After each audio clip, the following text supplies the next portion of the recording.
Good evening, everyone, and thank you for joining us for our virtual information session on the Increasing Housing Choices in Neighborhoods project. This evening, you will hear from the project team, and they will present on the background and provide a project overview. They will provide an introduction to zoning alongside the proposed draft zoning changes. There will then be an opportunity for Q&A followed by closing remarks. For tonight's presentation, you will be hearing from Jordan Lee and Kaylee McKins.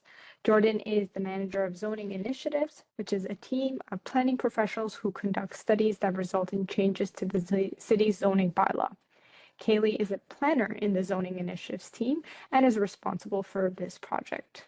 With that, I will now pass it over to Jordan to start tonight's presentation. Thanks, Helia.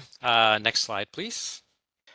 So I'm going to start tonight's discussion with some of the background and why the city is conducting this particular study. So the purpose of this study is to modernize our zoning bylaw to allow for more housing to get built in the form of semi-detached homes and detached homes on smaller lots. It's part of an overall trend that we're seeing across North America to reduce or eliminate what's called exclusionary zoning. Zoning has been used in the past to exclude certain people from our neighborhoods by only permitting detached homes and only on larger lots. At the same time, Mississauga has pretty much run out of greenfields or undeveloped lands in the city.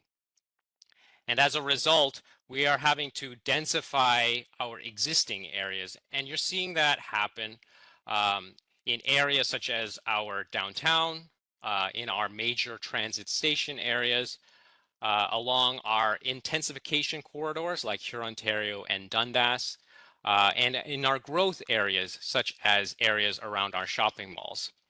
However, most of that growth comes in the form of high-rise development. On the other hand, ground-related and 3+ bedroom homes or family-sized units are still desired by many residents. The problem with that is that Mississauga could be really improving in providing for those family-sized units. So according to the census from 2016 to 2021, we saw a decrease in the number of 3+ bedroom units in the city.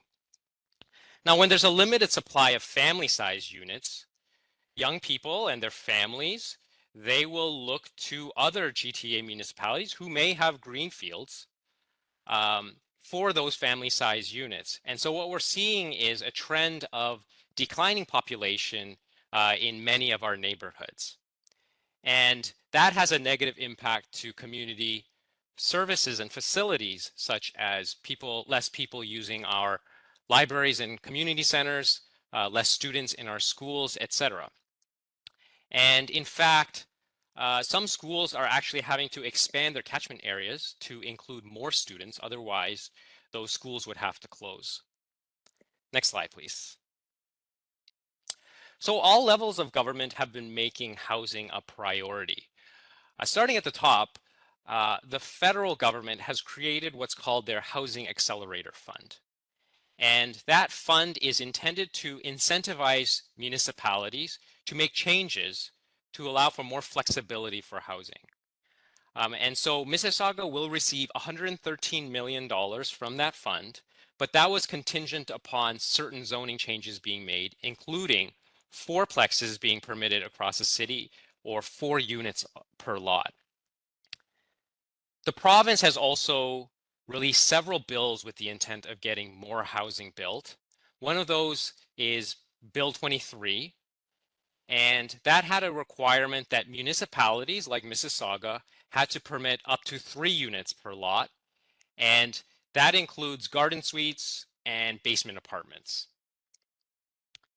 Now, the city has been doing its part as well.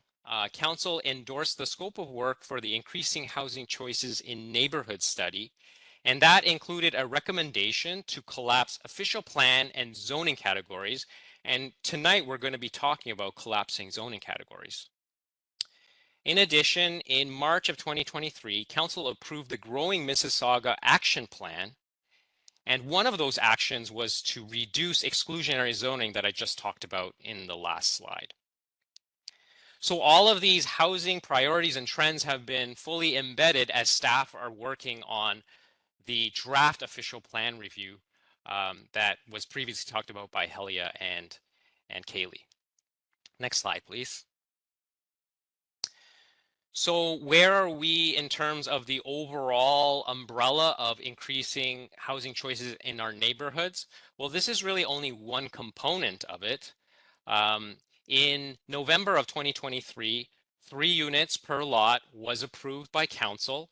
And in December of 2023, 4 plexes or 4 units per lot was approved by council.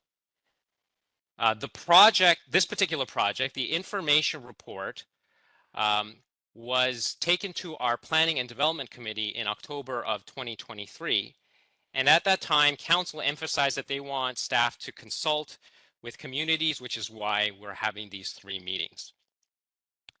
So that pretty much concludes the background, and I'm going to now pass it over to Kaylee to take us through a Planning and Zoning 101 session and the specific details of this project. Thanks, Jordan. Next slide, please. I'm going to start with a brief introduction to planning and zoning for those of you who aren't familiar. And I'd like to do this by taking you through a new online guide to planning and development shown on the screen. This guide provides an overview of city planning, explains how planning works and why it's so important. City planning is guided by rules found in different planning policies. City planners must follow these rules as we plan for the future growth of the city. The guide also gives an overview of how we plan for growth and where it goes, the development application process, how to find information about proposed development and construction near you, and information about how and when you can have your say. Next slide, please. The Mississauga Official Plan addresses how and where we'll grow and ensures future development meets the needs of the community. Every 10 years, as I mentioned earlier, the city reviews and updates the plan with ideas and guidance from the community.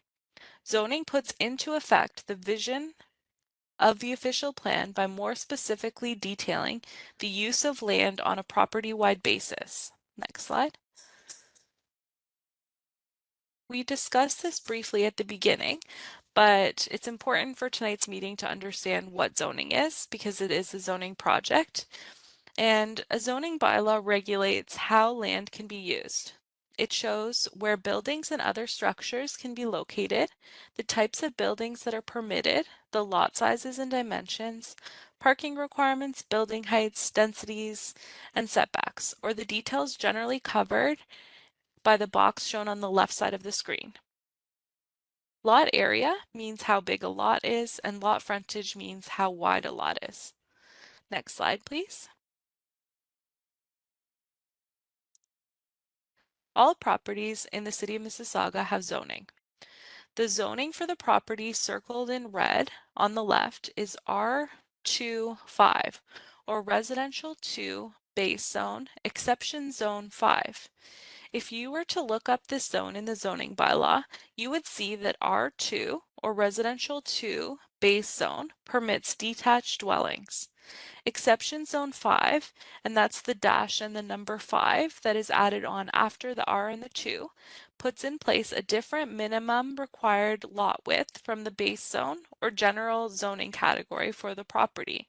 So this is what you would use if you were trying to determine the minimum required lot width for your property and your property was zoned R25, and then you'd use the base zone for all of the other zoning standards. The city's zoning bylaw currently has 16 base zones which only permit detached dwellings. And there's a breakdown on the right side of the screen of which categories are most commonly used across the city. The one with the largest number is R3, or Residential 3, followed by R4 and then R5. Historically, new base zones were created as new neighborhoods formed over time. Different base zones have different minimum standards that must be met. Next slide, please. Now, the purpose of the project that we're presenting to you tonight is to allow semi-detached dwellings in residential neighborhoods to update lot size requirements to allow for smaller detached home lots. And some properties will have the same minimum lot frontage and lot area standards that they currently have, whereas most property owners and properties will have reduced standards, allowing for more opportunities for the creation of new lots and giving property owners more freedom. One of the main goals of this project is to simplify the single detached neighborhood zones. Next slide, please. As I mentioned, we have 16 detached dwelling zones in our bylaw, and we're proposing to consolidate 12 of these zones into 2 new zones, the large lot zone and the small lot zone. We're proposing to consolidate the 3 residential infill zones into 1, and the RM1 and the RM2 semi-detached zones will be consolidated into the large lot and small lot zones as well, because semis will be allowed in the detached dwelling zones. The numbers on the screen show which current zones are being consolidated under the large lot zone and under the small lot zone. And the map gives you an idea of where the proposed zones are located. So given that we're at a south meeting tonight, the majority of properties in the south tend to be in the large lot category. And the large lot category is based off of the R3 standards for detached dwellings and the RM1 semi-detached dwelling zone. Next slide, please. Next slide. I'd like to take you through the draft zoning changes, starting with, next slide, please, the residential large lot zone. So as I mentioned previously, we're introducing semi-detached dwellings. We're proposing to introduce semi-detached dwellings as a permitted use in the new zones. And these are the proposed regulations for the new large lot zone for both detached and semi-detached dwellings. So for detached dwellings, the minimum proposed lot width for the large lot zone is 50 feet. And for semi-detached dwellings, the minimum proposed lot width for one unit of a semi-detached dwelling is 30 feet in the large lot zone. All of the development standards are based on the existing zones that are in our bylaw. For detached dwellings, the large lot zone is based off of the R3 residential detached dwelling zone. And for large lot semis, it is based off of the RM1 semi-detached zone. On the right, you can see some images of RM1 semi-detached dwellings and R3 detached dwellings, or 1, I should say. Next slide, please.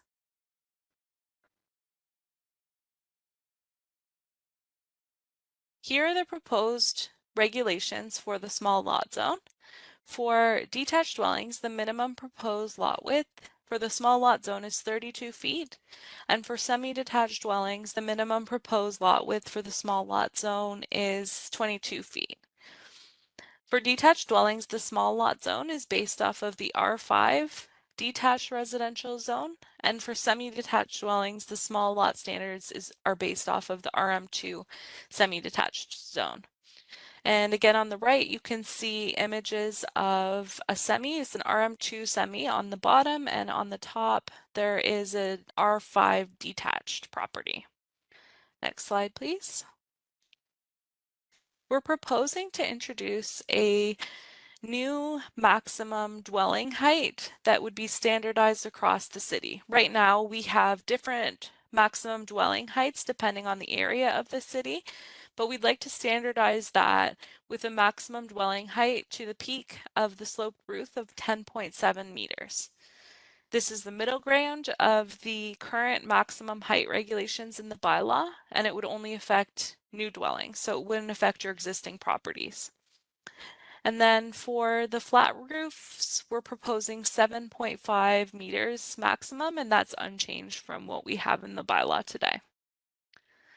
Next slide, please. We created some large lot models just to show what residences in this category could look like. And there's a semi on the right side and some detached dwellings on the left. Next slide, please. And these are some examples of small lot models showing semis as well as detached. The semis on the right again and the detached are on the left. I'm going to, next slide please, pass the screen back to Jordan, who's going to answer some frequently answered questions, frequently asked questions that you may have in listening to this tonight, and hopefully we'll be able to clear up some questions out there. Thanks, Kaylee. So the first question we have in our FAQ is, will we see our neighborhoods filled with semis? And the answer is no, probably not. We do anticipate that change is going to be gradual. The purpose of this project is really to provide for more options for smaller lots and for semi-detached houses when homes are ready for redevelopment to occur anyways. So you'll see a Venn diagram on the right, and these are really the three main factors that will be considered if somebody wants to take part in something like this. So the first is the age of the home, because we do anticipate that it's going to be more prevalent in areas where homes are going to be ready for redevelopment to occur anyways. The second is lot size, because in order to, let's say, split your lot for a pair of semis or two detached homes, you do need a sufficiently large lot to have that occur. And then the last one is house prices, because for the most part, people will do this if it makes financial sense for them to do it. If it's financially feasible for them. So you have to take into consideration things like the land values in the neighborhood. You have to take into consideration construction costs, and if somebody wanted to sell one of the houses, what that house could sell for. The next question is, why don't we keep things the way they are? And the city can do that. However, we're probably not going to achieve a lot of those housing objectives that we had talked about earlier. We're not going to be able to reverse a lot of those trends if we stay static. And then the last part is redevelopment is likely to occur anyways. So any homeowner has the ability to apply to the Committee of Adjustment and the Ontario Land Tribunal if they wanted to build a pair of semis. One example that comes to mind is an area in Ward 1 in Lakeview where there was a small pocket neighborhood where a third of the properties had already converted from smaller bungalows to newer semi-detached homes, and they were getting those approvals through the Committee of Adjustment. The city even attended the Ontario Land Tribunal, and the province had approved those as well. And so if redevelopment is going to occur anyways, then one benefit of the city proactively taking a look at this study is to determine what is really the appropriate lot size and lot frontage to allow for this redevelopment to occur. Next slide, please. The next question is, how is this going to affect my existing home? So the answer is that the proposed regulations are not intended to be more restrictive, but actually more permissive. The only exception that to this is the maximum building height that Kaylee had previously mentioned. And the reason why is because maximum building height varies across the city. And we're trying to come up with a simple standardized height. And we are trying to be sensitive to a maximum building height that could fit into the context of all neighborhoods in the city. And so we're trying to come up with somewhat of a middle ground. So there should be no impact to your existing home. It would only impact you if you were to build new homes, or if you were to build, let's say, a two-story addition to your home. The next question is, will townhouses be permitted? And the answer is, we're not considering townhouse permissions at this time. It may be something that we look at in the future. As I said, we are looking at more options for homes, but it is not part of this particular study. Next question, or next slide, please. This is a question that we received a few times in our previous sessions, and so we decided to add it to the FAQ. Will the new houses be permitted to be used as lodging or rooming houses? What about rental? And the answer to that is currently there's no bylaw restriction to renting up to 3 rooms that are designed and intended to contain accommodation or sleeping. But once you hit 4 rooms, there are additional requirements that you would have to have. It's not permitted as of right, so you need to go to the Committee of Adjustment or a rezoning application, and you would need to actually get a license for those rooming houses. The 4 rooms is where it qualifies then as a lodging or rooming house. And the last point about the rental is staff's proposal that we're talking about today, it does not contain any controls over whether somebody can keep that as an ownership house or a rental house. Next slide, please. So now I'll take us through the next steps. So staff are going to consider the feedback that we received throughout all of these meetings. We will develop recommendations that will be presented to our Planning and Development Committee. We are anticipating early 2025. Council, of course, has to approve any zoning bylaw changes, and it would only be in effect once the bylaw is approved and any appeals are dealt with. So if we do receive appeals, we have to deal with those before the bylaw is in effect.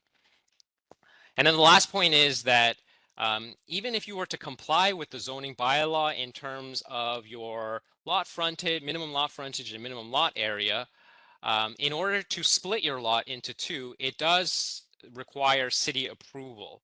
So staff are currently looking into options other than the Committee of Adjustment. However, at this time, we don't have those details to share, but we will be able to share those details in our recommendation report. So that pretty much concludes our presentation, and I'm going to turn it over to Helia for additional Q&A.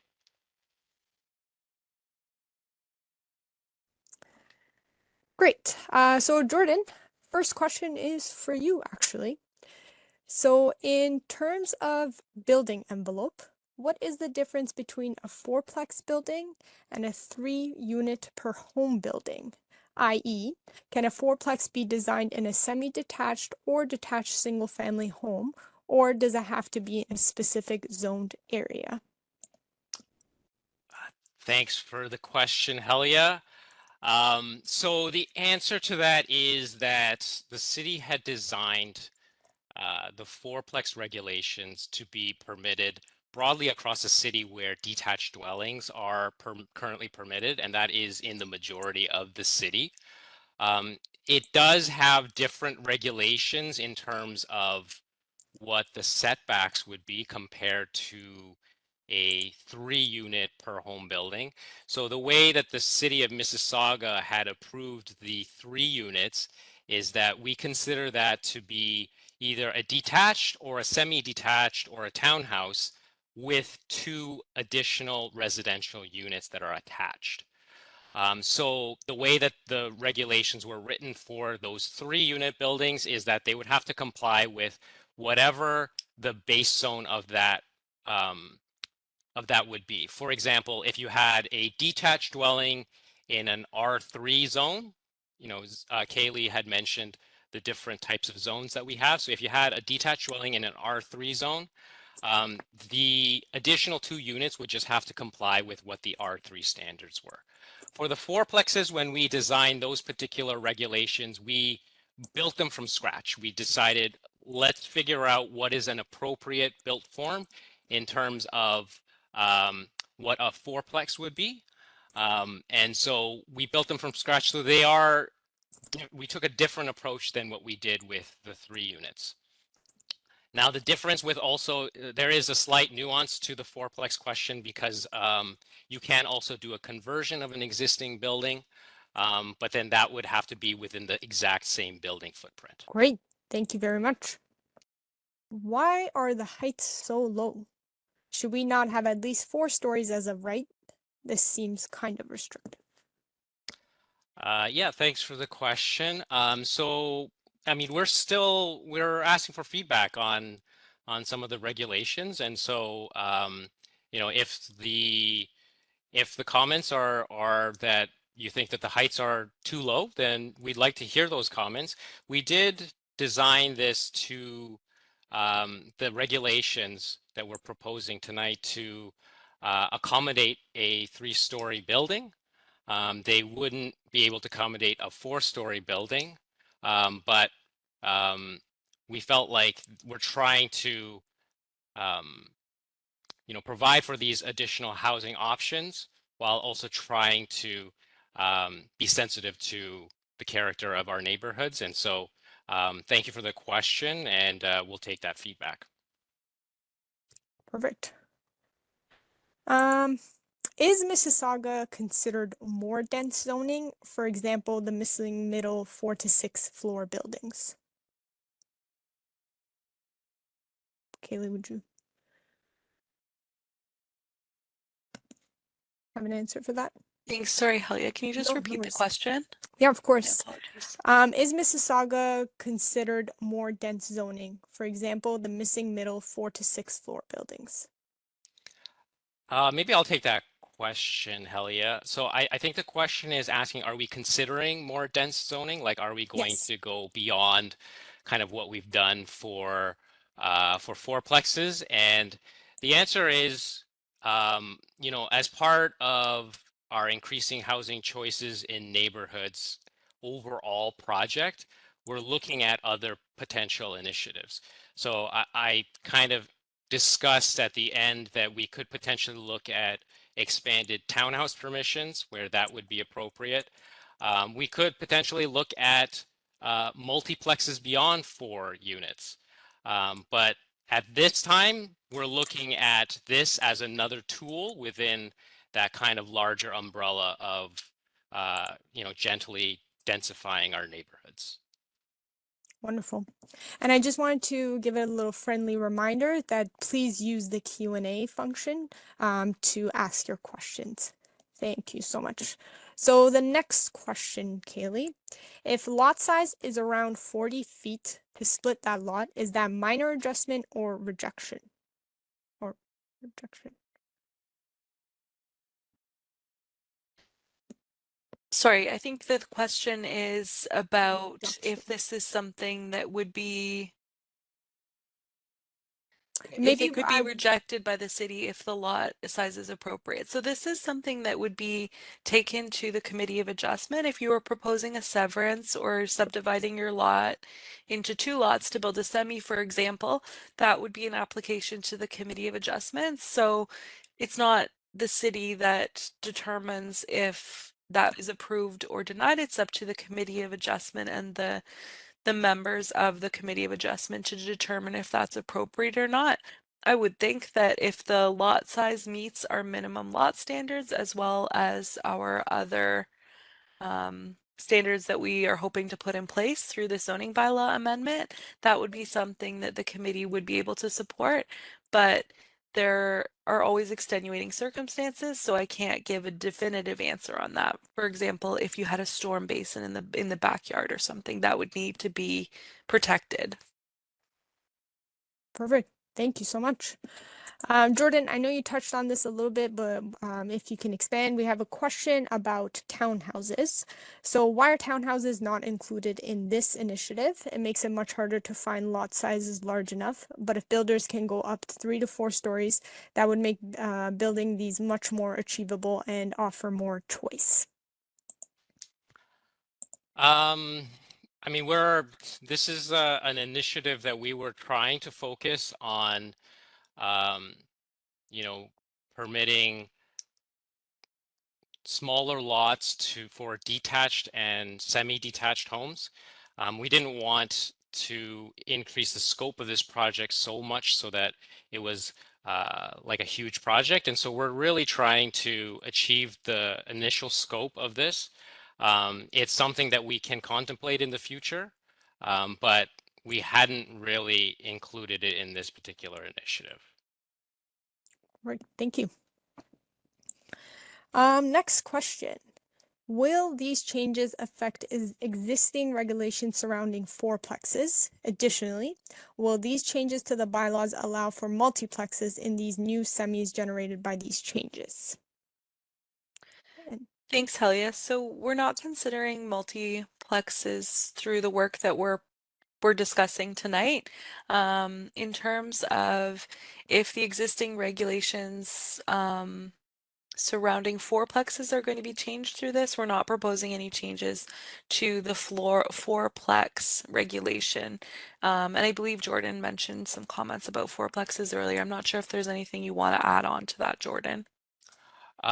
So I do want to make it clear. So the province did mandate through Bill 23 that 3 units be permitted on a lot with a semi-detached. So if you were to build a pair of semis, then you could have 3 units per lot in that situation. Great.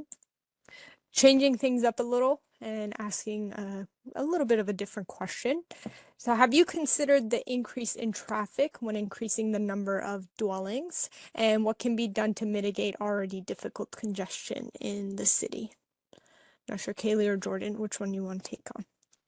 Thanks, Helia. I think that is something that we're always thinking about when we do anything in the city of Mississauga, and it's an excellent question. I think that it would probably be best answered by our transportation and works or traffic experts, and unfortunately we don't have them here tonight, but if you did want to reach out to them, we can put some contact information in the chat for that. But I guess in terms of overarching comments, you know, we are dealing with an affordability crisis, and so we are looking to densify at this point and create more units within Mississauga, and this is kind of a more gentle way to do it than some of the other alternatives. Wonderful. Thank you so much. And I do see a bunch of comments that have been rolling in, so we are tracking them for sure. So just gonna allow for a few minutes. I think someone asked a clarifying question about the 40 feet wide lots. So if a lot is 44 feet wide and I want to split it into two, making each lot 22 feet, why does the application need to go to the Committee of Adjustment? I'm assuming that 22 feet is the minimum lot width. So the Planning Act does dictate what the requirements would be for something like dividing land. And so the Planning Act currently states that you need to, it either has to be, the decision has to be made by council or it has to be made by a land division committee like the Committee of Adjustments. So it is really a provincial requirement that application has to be submitted. So that's unfortunately that's still going to be a requirement. For the subdivision of the land, you would be under this scenario not required to go to Committee of Adjustment to ask for a minor variance because you're going to be permitted, for example, a 22-foot semi as of right if you live within a small lot zone. So if you live with any of the zones that we listed under small lots, so that's R4, R5, R6, R7, R9, R10, R11, R15, or RM2. So within those zones, you could build a 22-foot wide semi. Great. That's very exciting. So Committee of Adjustments you will need to go. Great. So how can these houses be guaranteed to be affordable? Haley, if you can take that on. There's no guarantee that these units will be affordable. We're just trying to increase the housing options that people have in their neighborhood, and this project we're hoping will allow people to help age in place as well. I would also add that the province has a goal for how much housing will be built, and they've allocated to Mississauga 120,000 units. And so, we are trying to achieve our provincial targets. We have housing plans that I talked about earlier that are intended to increase the number of units. The thing is, as I discussed in the beginning of the presentation, is that we're not seeing enough of those family size units. And so it's this initiative is hopefully going to address a gap that we're starting to see. And so it's really about creating supply in our neighborhoods because we have no more greenfields. Okay, perfect. How do you protect the character of neighborhoods with these changes? Thanks, Helia. I'm happy to answer that one. So we're trying to balance the need to increase Mississauga's housing supply through gentle density while minimizing the impacts on established neighborhoods. One of the reasons we're considering a new maximum dwelling height, for example, is to ensure that the new dwellings are sensitive to neighboring properties. We expect that change will be incremental as neighborhoods redevelop over time. And Jordan spoke about this. Not everyone is in a position where they want to demolish their home and build a new semi. It will take many years for something like that to be kind of ingrained within a neighborhood. Perfect. And I do see some questions. Yes, if you'd like to add a comment, please just use the Q&A box. We are tracking those comments as well, and then use the Q&A to ask your questions. And I can confirm that I am seeing the questions that are coming through. Great.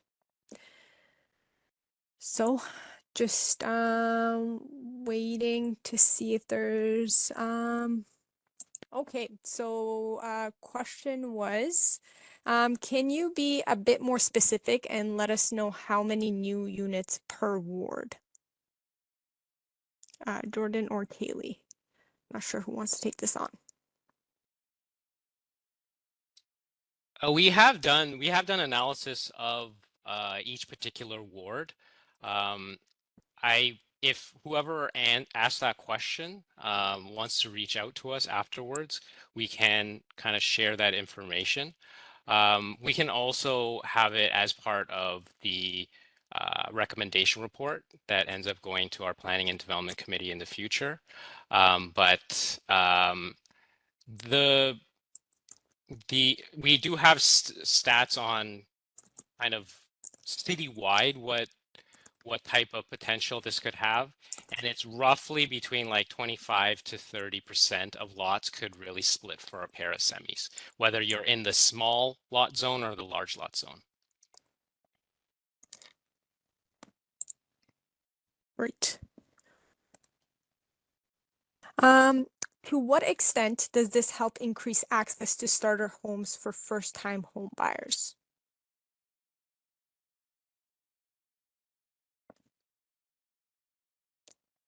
Kaylee or Jordan? Thanks, Helia. My apologies. Could you repeat the question? Yes, of course. And to what extent does this help increase access to starter homes for first-time home buyers? I'm not sure this is going to have a significant impact for first-time home buyers unless they are interested in purchasing a lot that they plan to demolish and build into a semi. Jordan brought up a diagram that kind of showed the intersection of where this kind of development is likely, and it depends on house prices, it depends on lot prices, and it depends on the age of the property. So if that's something that a first-time home buyer did want to take on, that would be an option for them to consider. But beyond that, I would say this is not specifically targeting for first-time home buyers. Okay. And like Jordan was saying, change is gradual, so it's not going to be like everyone's all of a sudden going to split their lots. You're going to gradually see the changes in your neighborhood. Is it within the scope of this project to consider allowing detached and semi-detached homes to be converted into something like a 1-unit over ground floor retail? Creating housing options and density is good in my opinion, but if there aren't destinations like stores for people to go, then I think can have a knock-on effect in creating traffic congestions of people needing to drive to stores that are further away. So Jordan or Kaylee. Thanks, Helia. We did get a question about increasing options in neighborhoods through our EHQ. And the question was about allowing neighborhoods to have greater flexibility from a form and number of units standpoint. And the OP is looking at increasing the flexibility for that and adding a new retail policy that permits small scale retail stores and service establishments on lands designated residential low-rise 1, which is the majority of neighborhoods if compatibility with nearby homes can be demonstrated. And if you want to take a look at that, you can go to our OP review site and reach out to the OP team if you have further questions after taking a look. Hopefully that answers that question, but let me know if you have a follow-up question. And our OP website is www.mississauga.ca/official plan. All right, next question. How will the proposed zoning changes impact potential future flood issues that have recently been experienced in areas such as Lisgar and Churchill Meadows? More specifically, has flooding been considered a red flag in regards to those proposed zoning issues? So we had mentioned that that you would still require an application to the city, and our transportation and works department, who deals with drainage patterns on properties, would be circulated on that particular application. And so they would be able to evaluate whether there will be potential impacts to neighbors. In terms of like if you had a large storm event, would the water that's collecting on your property drain onto your neighbor's property? So there is kind of a check and balance in that regard. So hopefully that answers that question. Great. Are there any changes to setback rules? Kaylee. Thanks, Helia. Some people might experience a difference in their setback that they're required to put in place on their property. But as I mentioned, we are using existing zones as the basis for the large lot and the small lot zone. So the large lot zone is based off of the R3 current zoning category, and the small lot zone, or the RM1 standards, my apologies for semis, and the small lot zone is based off of the R5 detached dwelling category, as well as the RM2 standard. So if you're already in those categories, you are not going to experience a difference. Essentially, it's going to remain exactly as is. If you're in one of the other categories that's being consolidated into the new zones, then you are going to potentially receive a little bit more freedom in terms of the setback. And I'm happy if anyone has specific questions about their property, they can always email us and we can go through that. Wonderful. And we'll be placing the contact information at the end of the session. Next question is skinny homes, basically 20-feet homes on a 50-foot wide lot were legalized in Edmonton a couple years ago, and they found it to be quite successful at getting more homes built. Will these be legalized with these changes? Jordan or Kaylee? I mean, this is essentially making it possible to allow for skinnier homes. like the smallest standard that we're proposing is 22 feet. So that's kind of in line with what the person asking the question was asking. And so, yes, in a way, we're doing something similar to what Edmonton did. Perfect. So I'm just waiting to see if there is any other questions that are coming in.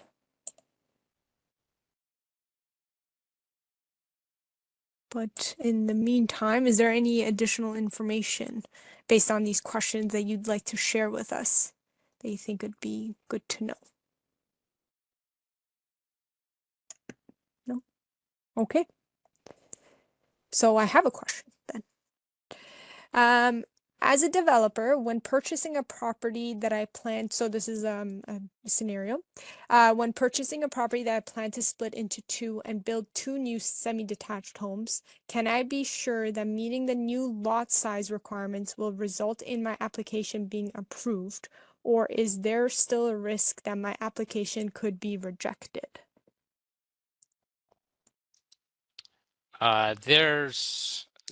So currently, if you submitted a severance application, it would go to the Committee of Adjustment. The Committee of Adjustment is a committee of citizen members who make decisions on severance applications. And so there's no guarantee that that would not get denied. They do rely on staff reports that are provided as recommendations to that particular application. And so, they take those types of things into consideration. But there really is no guarantee that they will approve the application. Of course, if you meet the minimum lot area and minimum lot frontage requirements, then you have a stronger case and justification to provide to the Committee of Adjustment. But as I said, there's no guarantee.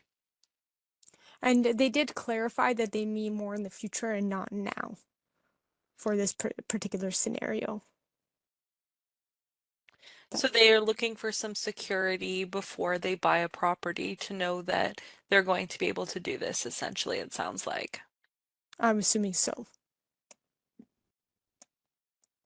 Yes. Yeah, the same answer would apply. That the city cannot provide any type of guarantee that a future severance application will be approved. Okay. Although they do, like I should mention, there is always an opportunity for somebody to, like, even if it gets refused by the Committee of Adjustment, there's an opportunity to appeal to the Ontario Land Tribunal and to make your case at the Ontario Land Tribunal. So Jordan, is it possible for someone to apply to Committee of Adjustment before they purchase a property if they have sign off from an existing owner? yes, I think you can submit an application on behalf of a property owner, but you need authorization. As part of that application, you will need an authorization form for you to submit an application on behalf of another property owner. So that may be something they may wish to ask the Committee of Adjustment about. Yeah, if they wanted to do something in the future without, like, make sure that before they purchase the property, they may wish to do something like that if that's what they wanted to do. Wonderful. So the next question is, shouldn't the maximum height be the highest amongst all the zones being grouped together into the new zones instead of somewhere in the middle? That way, buildings that are at the higher end won't be in violation of the new zoning. Let me know if you need me to repeat that. Thanks, Helia. We can definitely take that feedback, and we're happy to keep considering it if we, get enough comments of people wanting to see higher height. I think that's something we are, willing to keep considering. Great. I Perfect. should mention, though, and I mentioned it in the presentation, that it's not going to make your current house, it's not going to have present any issues for your current house.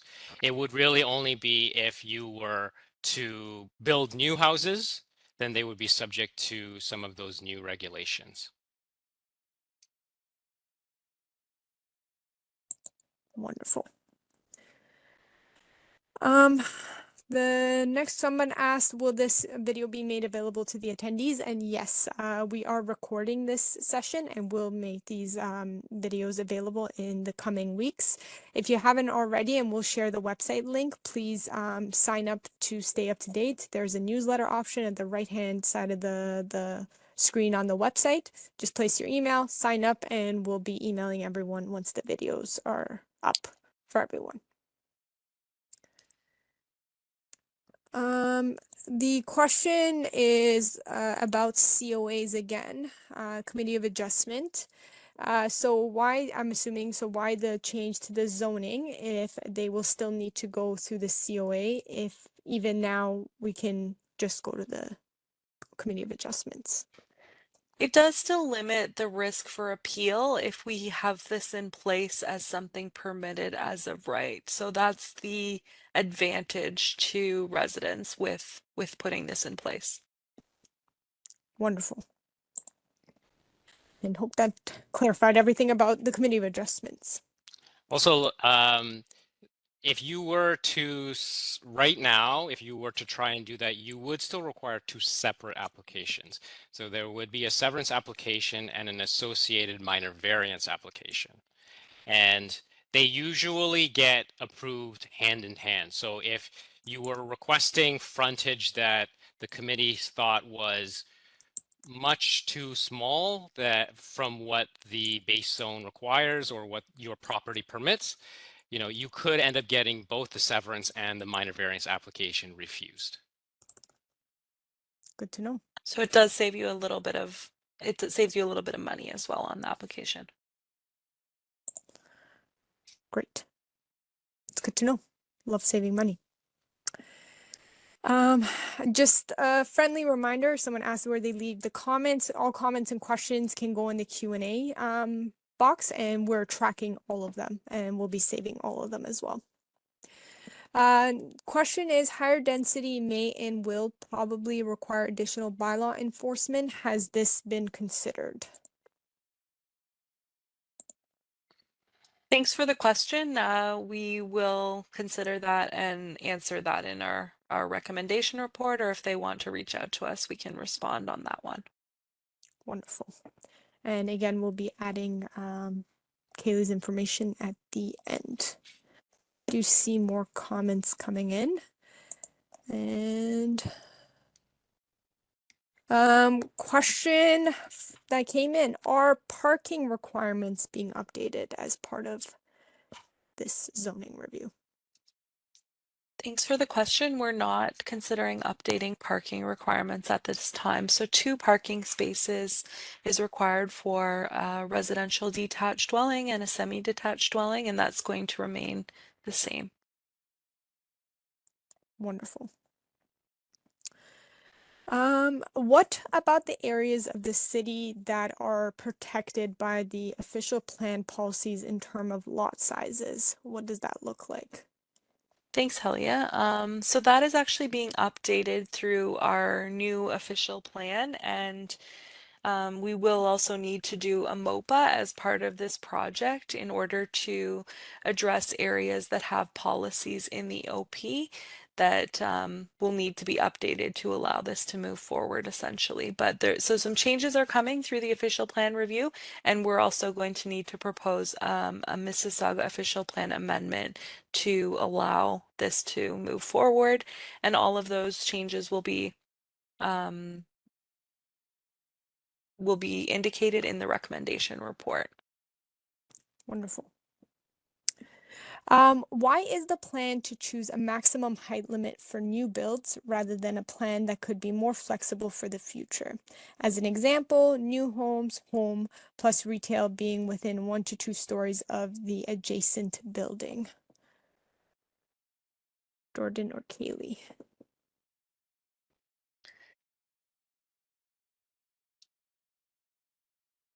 If So I'm understanding the question correctly, the question is if you have a new home and retail,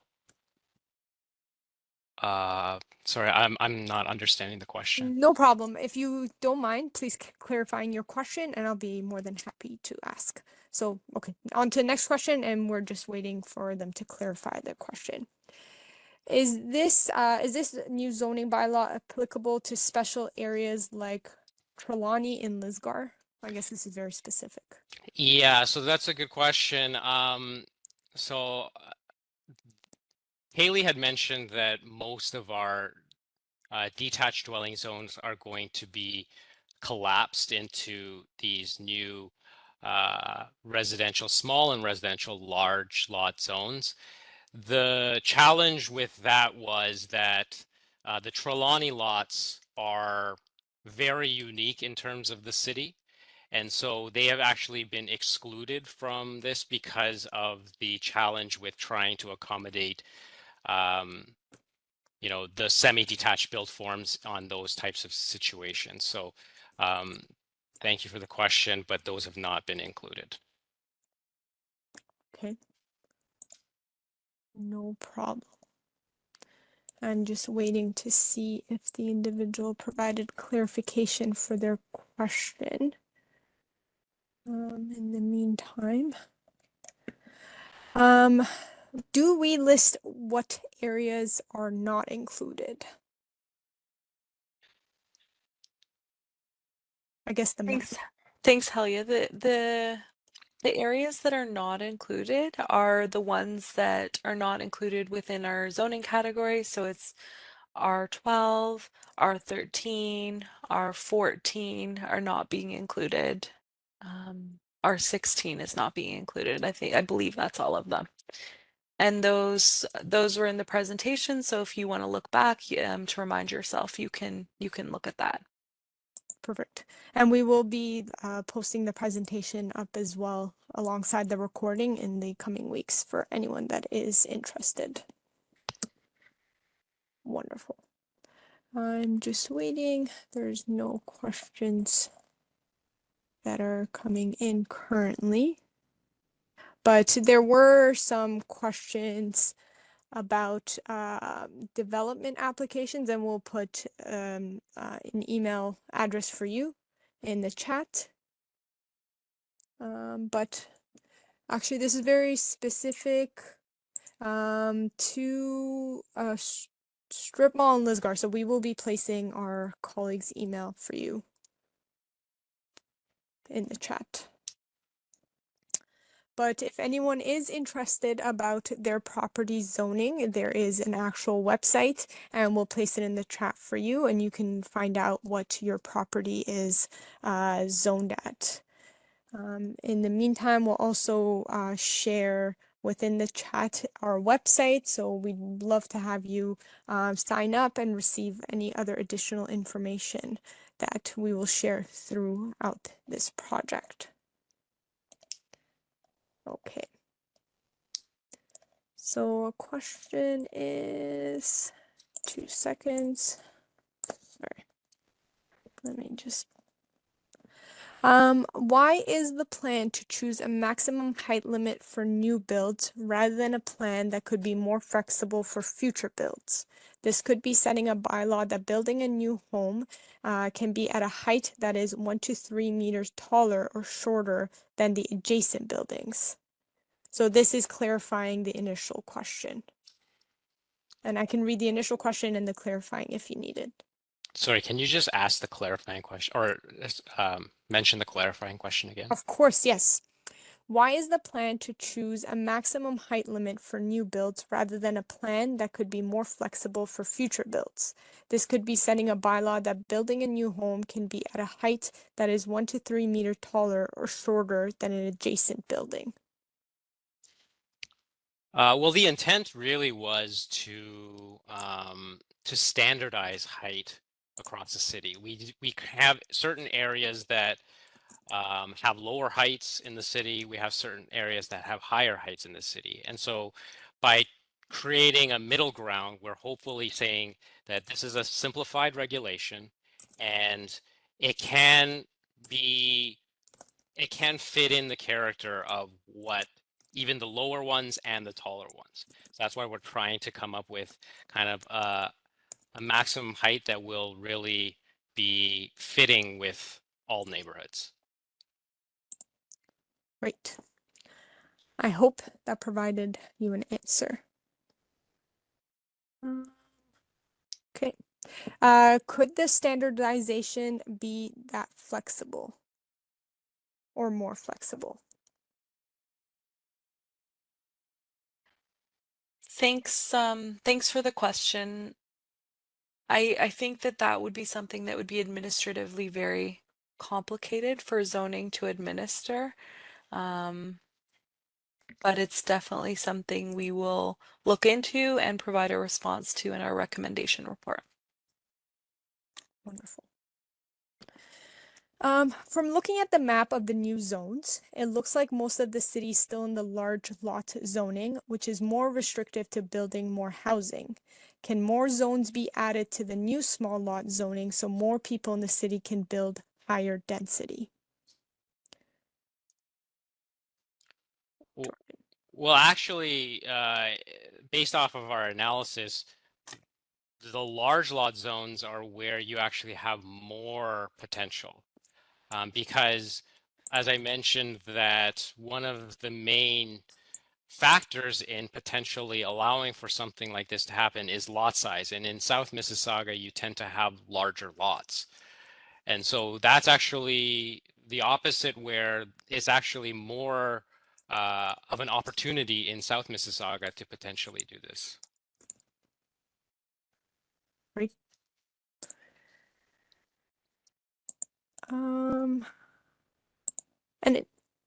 So somebody is asking a follow-up to another question that an attendee asked about vehicular traffic congestion. Will you report on feedback to this group that addresses the issues, in particular traffic? All of the comments that we received today, we're going to do our best to provide a response in the recommendation report to any of the questions that do come up. Amazing. Great. So we will provide this, a recording, and a response to these in the near future. Just going to wait to see if there's any additional questions that are coming up. Okay, why is R4, R9, R15 chosen to be put in RS? Can you clarify what that means? Thanks, Helia. So R4, R9, sorry, it's not. R9 and R15 are chosen to be in RS based on the lot width that currently exists. So all of the smaller lots are within these zoning categories, and so we've put them within the residential small lot category. And the larger lots that we have larger zone categories for currently are put in the larger zone category moving forward. Great. So it's just to maintain consistency with what is already in place in the zoning bylaw, basically. We're not taking away anyone's property rights, as I mentioned earlier. It's you're going to get increased freedom with your property, or your standards are going to remain exactly as they currently are. And to find out what your current standards are and where you stand in the future, we suggest that you look into the zoning map, and that was placed in the chat for you. Great. Great. Thank you so much. So first question is regarding multi-units on the same lot. Are you looking at each unit to be separate legal unit with free marketability, excuse me, or considering a single family unit with either extended family or rental proposition? Thanks, Helia, for the question. So I think that under the semi-detached, I understand that the question is about the semi-detached category, or that's what I believe. Correct me if I'm not correct in that, but so we would believe that people would likely sever and create a separate lot for each of the semis. Um, Even with the compliance with the zoning bylaw, splitting a lot will likely require some kind of city approval, but we're looking into exactly how that would take place. Great. Thank you so much. When are the changes planned to come into effect? Thanks, Helia. We are planning to take a recommendation report back to Planning and Development Committee in early 2025, and then the zoning changes followed by the appeal period would follow that. Wonderful. And for anyone that is interested, again, if you haven't already done so, we will be sending emails to the project website when we do go to Planning and Development Committee. So if you want to sign up, you'll get those emails. Will this zoning change encourage density? And have you considered the impact on population growth as it relates to existing infrastructure? So that one's a bit of two questions, and let me know if you need me to repeat it. Thank you. So change will be gradual. Jordan spoke in his presentation where we think that semis are likely to develop, and it's where you see an increasing house age, a house price that allows this to be possible, and a lot size that enables it. So I think where we might see semis start to develop is an aging housing stock on larger lots at the time that the home's useful life is at its end. I think that's where we're expecting to see people consider redeveloping their properties with semis. But change will be gradual. More options for smaller detached and semi-detached homes will be available for homes when they're ready for redevelopment, but it's not likely to occur suddenly. Wonderful.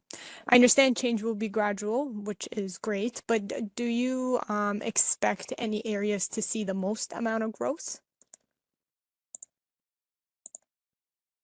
It's probably in the areas that are getting some development pressure already. Like I said, there are areas where even without city approvals, people are trying to go to the Committee of Adjustment, appealing to the Ontario Land Tribunal to get some of this housing built. And so the areas that are already kind of feeling a little bit of development pressure in the neighborhoods, it's probably going to occur there.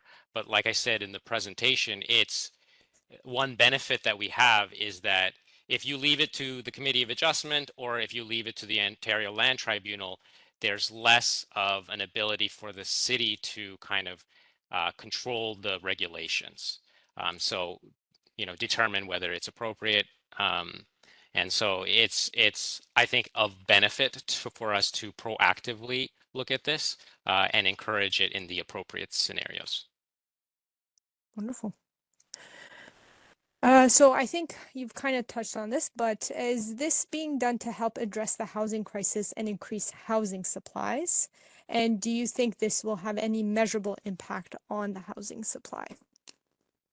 We're hoping that it will result in an increase in the housing supply. It certainly does give property owners more freedom for how they use their property and provides them with additional housing options as they go throughout life, which hopefully will make it easier for them to move forward. I would just also add it's the city what it can really do is um, it can create the framework in which this redevelopment can occur. Um, like we can't predict what the real estate market is going to do in the future, but if we provide for a flexible framework, then it allows for people as properties get redeveloped to consider what their options are, whether that is providing for more density, and the city has already done that through fourplexes, for example, the provincial requirement of 3 units on a lot. And so this is just another form of providing for a different option that may work for certain people and may not work for certain people. And as the title says, we are increasing housing choices, so you can have your pick of the litter. In the planning for intensification through zoning, is there consideration of strengthening construction quality standards to prevent issues with profit-driven substandard builds? Well, the city, like any developer or builder, they'll be subject to the Ontario Building Code, and in terms of ensuring that the building is safe, if they comply with the building code, then you should be assured of that. In terms of any shoddy workmanship or anything like that, the city doesn't really have control over that situation. Yes, the city does provide permits, and through that permit process for building, there's a lot of checks and balances that need to go through with inspections. And permits all have to be posted on the outside of the building, just as a fun fact or an FYI. Why the focus on densification when new condo builds stand empty is a question. That's a good question. Thanks, Helia. This project is all about providing additional flexibility and additional housing options.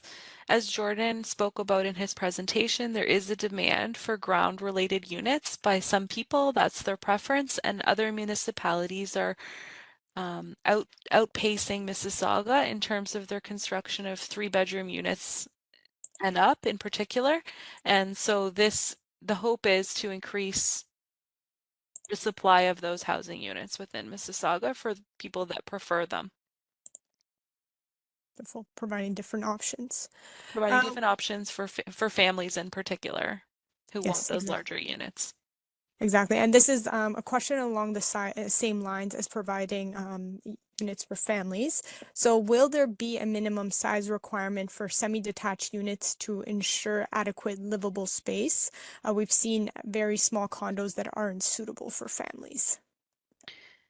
The way that the zoning bylaw proposes to address this is in terms of the minimum lot area. So the minimum lot area for one half of the semi is, for an interior lot, it's 3,660 square feet, or for a corner lot, 4,305 square feet. And then there are some setbacks within that, but it certainly allows for the construction of a reasonable sized semi. Wonderful. And if you need a reminder on all these numbers, we will be sharing the presentation in the coming weeks on the website. Just looking for a little bit of clarity on what this zoning change means. Will this program allow owners of semi-detached homes or homes to build a separate unit in the backyard? So this project is mostly focused on allowing semi-detached dwellings to be present in all of the residential zoning categories as of right. So in Mississauga currently, if you're in the detached zones, you're probably only allowed to build a detached dwelling. So the project allows for all of the categories within the study to build a semi on their lot if they meet the requirements of lot size, for example. I'm just going to add to that if the question is asking, can I have a garden suite if I build a semi-detached? The answer is yes. The province has mandated that we allow for 3 units on a lot for detached, semi-detached, and townhouse. And so for the answer to the question, can I have a garden suite on my semi property? The answer is yes. Mm-hmm. Yes, the city is providing a lot of additional residential units, if I'm not mistaken. Maybe if you want to touch on those options really quick. On top of this zoning change that you're allowing for semis to be built on bigger lots, there are other options that individuals can also look into. Yeah, so you can provide for the additional 2 units on your lot in 2 different ways. It's through an attached unit, so it's within your main dwelling, such as a basement unit, or you can do it as a garden suite. So that would be a detached structure on your property. And so you can't have 2 units within the detached structure, but you can have 2 in the main dwelling and then 1 as a detached, or you can have all 3 units within the main dwelling. Oh, that's great. And if you are interested, if you go on the Mississauga website and just in the search tab type in additional rental units, you can find more, excuse me, residential unit. Residential, yeah. Yeah, thank you. You will find more information for you, or you can just send us an email as well, and we'd be more than happy to share more information about those. And Okay. if I can Yes, add to please. that, you're actually even allowed to build a fourplex on many lots in Mississauga. I'm not sure if you want to elaborate on that at all, Jordan, or Yeah, so council approved 4 plexes. There is a little bit of nuance, and so if you have a specific question about a proposal for a 4-plex, the reason why I mentioned that is that um, there are different rules if you want to convert an existing dwelling to a 4-plex or you want to build a new 4-plex. And so without getting into too much of the details, because there are a separate set of rules, if you have a specific question about maybe a proposal for a 4-plex, please reach out to us. We'd be happy to help you with that question. Yes, perfect. And again, at the end of the Q&A session, we will be putting staff contact information in the Q&A chat. If you don't have time to stick around, there's the contact information is also on the website, and we'd be more than happy to hear from you. The recent environmental defense report said that our lack of new housing is because we have restrictive height maximums. So why are our max as of right heights so low? Can you consider increasing the max in the plan? that's a great question. I think if we do hear from enough residents and counselors that they are interested in increasing the height, we would definitely take a look at that. It's a really good question. Beautiful. The idea with the height that we came up with was that it was the middle ground of the existing ones, but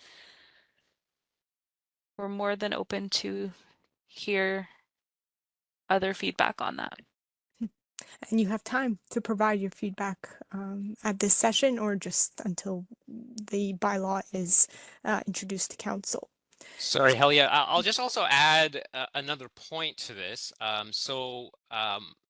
We had mentioned that some of our colleagues are working on the official plan review. And as Kaylee mentioned, the zoning bylaw is intended to implement the vision and the policies of the official plan. And as our colleagues are working on the official plan review, there are policies that are specific to our neighborhoods. And so if people have comments in terms of where they would like to see more height for neighborhoods, that would be a very helpful comment to receive for our colleagues who are working on the official plan review. Because if the official plan does not set the stage for the zoning to permit something, the zoning cannot do it. It has to take its direction from the official plan. So I would encourage people to provide comments to the official plan review. Yes, please. And my colleagues will add the link into the chat as well, but the website is www.mississauga.ca/official plan. And there's all the contact information and ways that you can reach out to our team. So next question, is there a projected annual increase in housing from this project? And what numbers have been estimated as part of this study? If there's been. That's a really good question. I think we are continuing to evaluate and look at that. And we'd be happy to provide some more information when we write the recommendation report. I should mention also that we've done some analysis citywide in terms of how many lots could really qualify for something like this. And it varies between the different areas, but I would say the range of lots that would qualify is something in the range of like 25 to 35% of lots.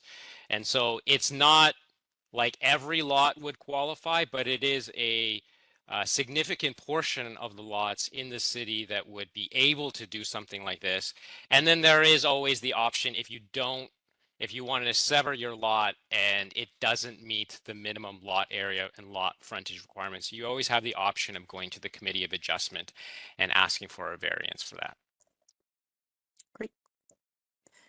Are there going to be temporary measures to test the impact of changes on housing availability, or is this going to be permanent?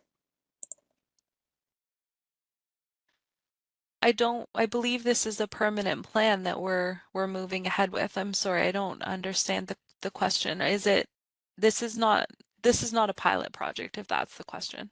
I believe that's the question, yes. So this will be a permanent change for the zoning bylaw going forward once it's approved. Yes. That's the plan, Okay, yes. perfect. Thank you very much. And I think, Jordan, you did touch on this within the FAQ, that change is gradual and not everyone's going to, want to look at splitting their lot and creating or building semis on a larger lot. But someone asked, what about families who want to live in a 3 or 4 bedroom home on a larger lot in a neighborhood that maintains that character? Is there consideration for the preferences of these residents?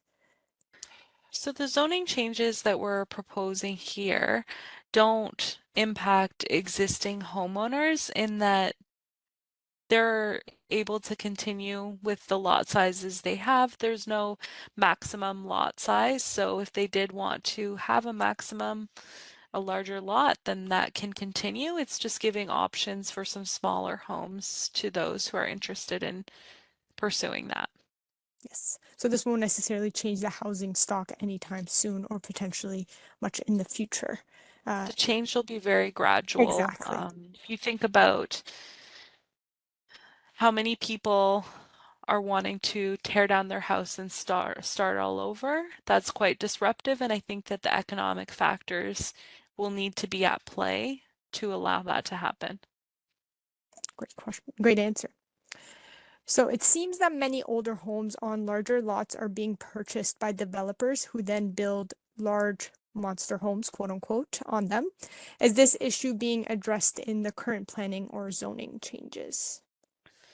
This proposal is actually meant to provide homeowners and purchasers with an alternative to building a monster home.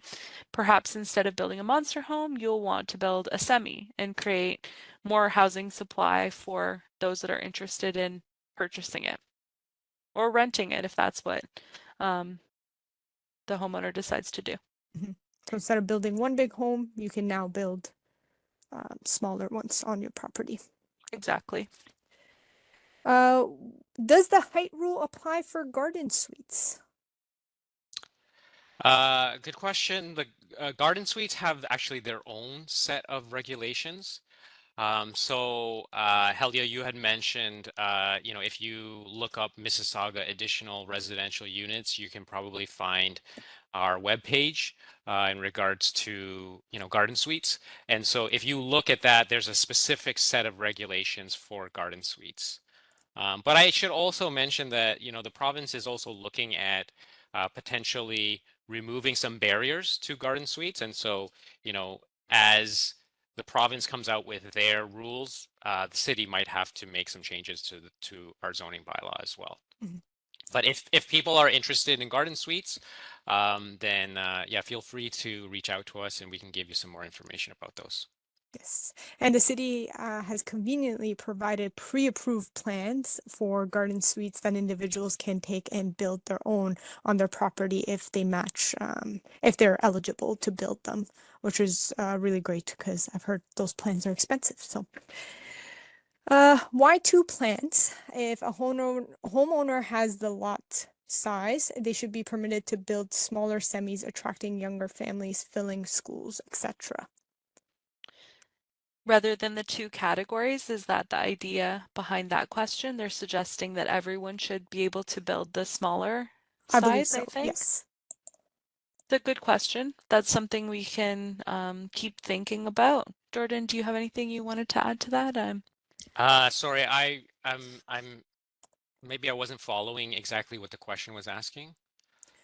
So they're asking why two plans. So if a homeowner has the lot size, should they be able to build smaller semis attracting younger families? So I'm assuming they would want more semis on that one lot size. Oh, a semi by definition is usually two or is always two attached to each other, two units attached to each other. If they're talking about providing for more uh like attached buildings, you're then going into townhouse category. But if I'm understanding maybe the question's direction, if they're asking if I have a large lot, a really large lot, can I build four like units? Like, can I have two pairs of semis? And the answer is if you meet the minimum lot size and area, then yes, you can, because as long as you meet those minimums, you can build those units if that's what you wanted to do. Or you could there are other combinations that you could come up with. If you wanted to build a pair of semis and one detached, where you currently have one detached home, then you would end up with three lots. So, you know, it depends on the lot size and whether you would meet the minimums that we had talked about. Yes, and I think that was Thanks. their Okay. question. So thank you for that. But this does bring up a good point about the townhouses that you're not, just as a reminder, as the presentation said, you're not looking at that currently. It's just on semis, and again, it's about your property size and whether you meet those qualifications or not. Will the city adopt a similar mass rezoning to that of Toronto, where lots along all major roads will be allowed to see at least a mid-rise? So like I said, this is really only one component of a larger umbrella kind of project or study of increasing housing choices in neighborhoods.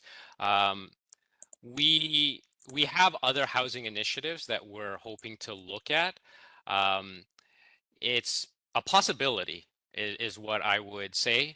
You know, we're trying to really tackle different options and you know, this project is specifically looking at one housing type, but yeah, potentially, you know, we could look at expanded townhouse permissions, we could look at multiplexes. It's really like it does take you know, a significant amount of time and study to look at something like this. But we know that there is a housing crisis and we do need to kind of provide for these additional options. So thank you for that comment and question. Wonderful. On a large lot with an older home, if the lot split into multiple smaller lots to allow for 3 to 4 sets of semi-detached homes, would this be approved by the Committee of Adjustments, or would it still require a plan of subdivision? Also, sorry, just a little bit more, should this bylaw be reviewed to expedite the approval process? Thank you for the question. We are currently looking into how the consent or the creation of the lot could be done through this project. So we're looking at different options. City approval of some type will be required, but we're not sure how that will take place yet. So you'll have to stay tuned on that one, but we are looking at some alternatives other than Committee of Adjustment. Yes. I would also mention that the question is asking about a plan of subdivision, and a consent, you can apply for a consent when it's demonstrated that a plan of subdivision is not required. And so it really depends on the particular situation that is being proposed. And so you know, it is a possibility that a plan of subdivision may be required. It really comes down to they have to come and speak to staff to determine whether a plan of subdivision would be required. But as Kaylee had mentioned, we're looking at alternatives. We are trying to make this so that the process is easier, simpler, more cost-effective to create these housing units. And all these answers will be provided in the info report that will be coming to Planning and Development Committee. So keep an eye out for that, please. If an older home on a larger lot is sold to someone interested in building semi-detached homes, would the neighbors along the street be able to prevent the approval of the project if they collectively oppose the intensification on their street? So the answer to that is that the point of this project is actually to provide what is called as of right zoning. If you meet all of the requirements of the lot area and the lot frontage, you wouldn't necessarily have to go to the Committee of Adjustment for any variances. As Kaylee had mentioned, we're exploring the potential of alternatives to the Committee of Adjustment for the severance of your property. But the answer to that is that if the Committee of Adjustment were to deal with that particular application at the Committee of Adjustment, they would take into consideration what the neighbors have in terms of their viewpoints on it. However, the Planning Act has also been changed in that previously somebody who had objected could appeal that approval. Currently, neighbors are not permitted to appeal the approval of the Committee of Adjustment. Great. Thank you very much. Next question. Apologies, give me 2 seconds. Can they build an ARU, so an additional residential unit in a semi? And I think you kind of touched on this a little, but Yeah, the answer is yes. You can build up to 3 units in a semi-detached. that's great. That is great. I'm just looking through the question. So what are the next steps, if you can go through that again, and when will this be put into place? We're planning we have one more public consultation. It is next Thursday for the South, and then we are planning to consider all the feedback, come up with some recommendations, draft a recommendation report, and return to Planning and Development Committee in early 2025. And then following that, the bylaw will need to be approved by council, and then the appeal period will need to run its course. So following that, if all goes well, we will have this in place, hopefully by spring. Hopefully, we have our fingers crossed. But all the milestones of the project, as we're going through them, will be shared on the project website and through the newsletter. So if you haven't already, please sign up, and you'll get all that information.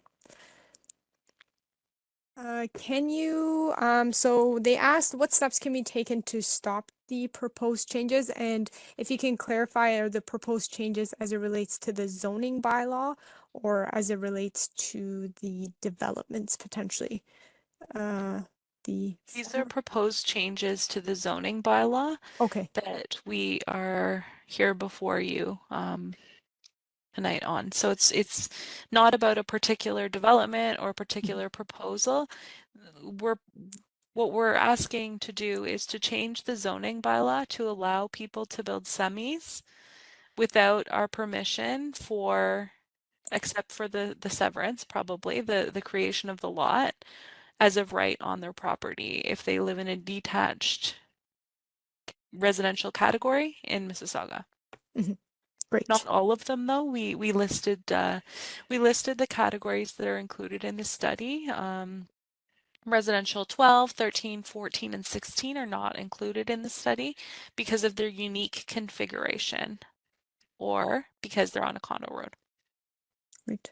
And if anyone would like to have their voice be heard, there's opportunities to provide your comments or provide a delegation at the Planning and Development Committee meeting as it relates to this zoning bylaw proposal. All this information will also again be shared through the newsletter that we're sending on how you can provide any type of comments or do a delegation. So please, again, sign up for the newsletter and we'll be happy to share that as well. Okay. I'm just going to allow for a few more questions to come in. Again, tonight's focus is more just on the zoning bylaw changes. So if you have any specific questions to financials or even transportation or walkability of a community, please feel free to reach out to Kaylee. Her contact information will be shared once we are closing the session. So thank you again. Okay, so Jordan, first one is to you. How would you measure the lot frontage of an irregularly shaped lot? That's a very good question. So it's very simple when you have a square or rectangular shaped lot because the width is the same along the entire length of the lot. But for an irregularly shaped lot, let's say for a pie-shaped lot, you actually measure the frontage based off of what the width of the lot is from 7.5 meters back from the front property line. Because I know it will vary as you go along the length of the lot, it's a very static number that we use, the 7.5 meters. So that will determine your lot frontage. Great, thank you for that. Question for you again. How would the city and this consultation process be impacted if the province implemented all recommendations from their own housing affordability task force? And I guess, can you speculate what position council and city staff take on these recommendations? So my understanding of the affordability task force from the province is that there are a lot of recommendations. Not all of them are even really related. Actually, most of them are not even really related to zoning and, you know, the type of consultation process that we're having here. So I can't really say how like all of those would impact this process.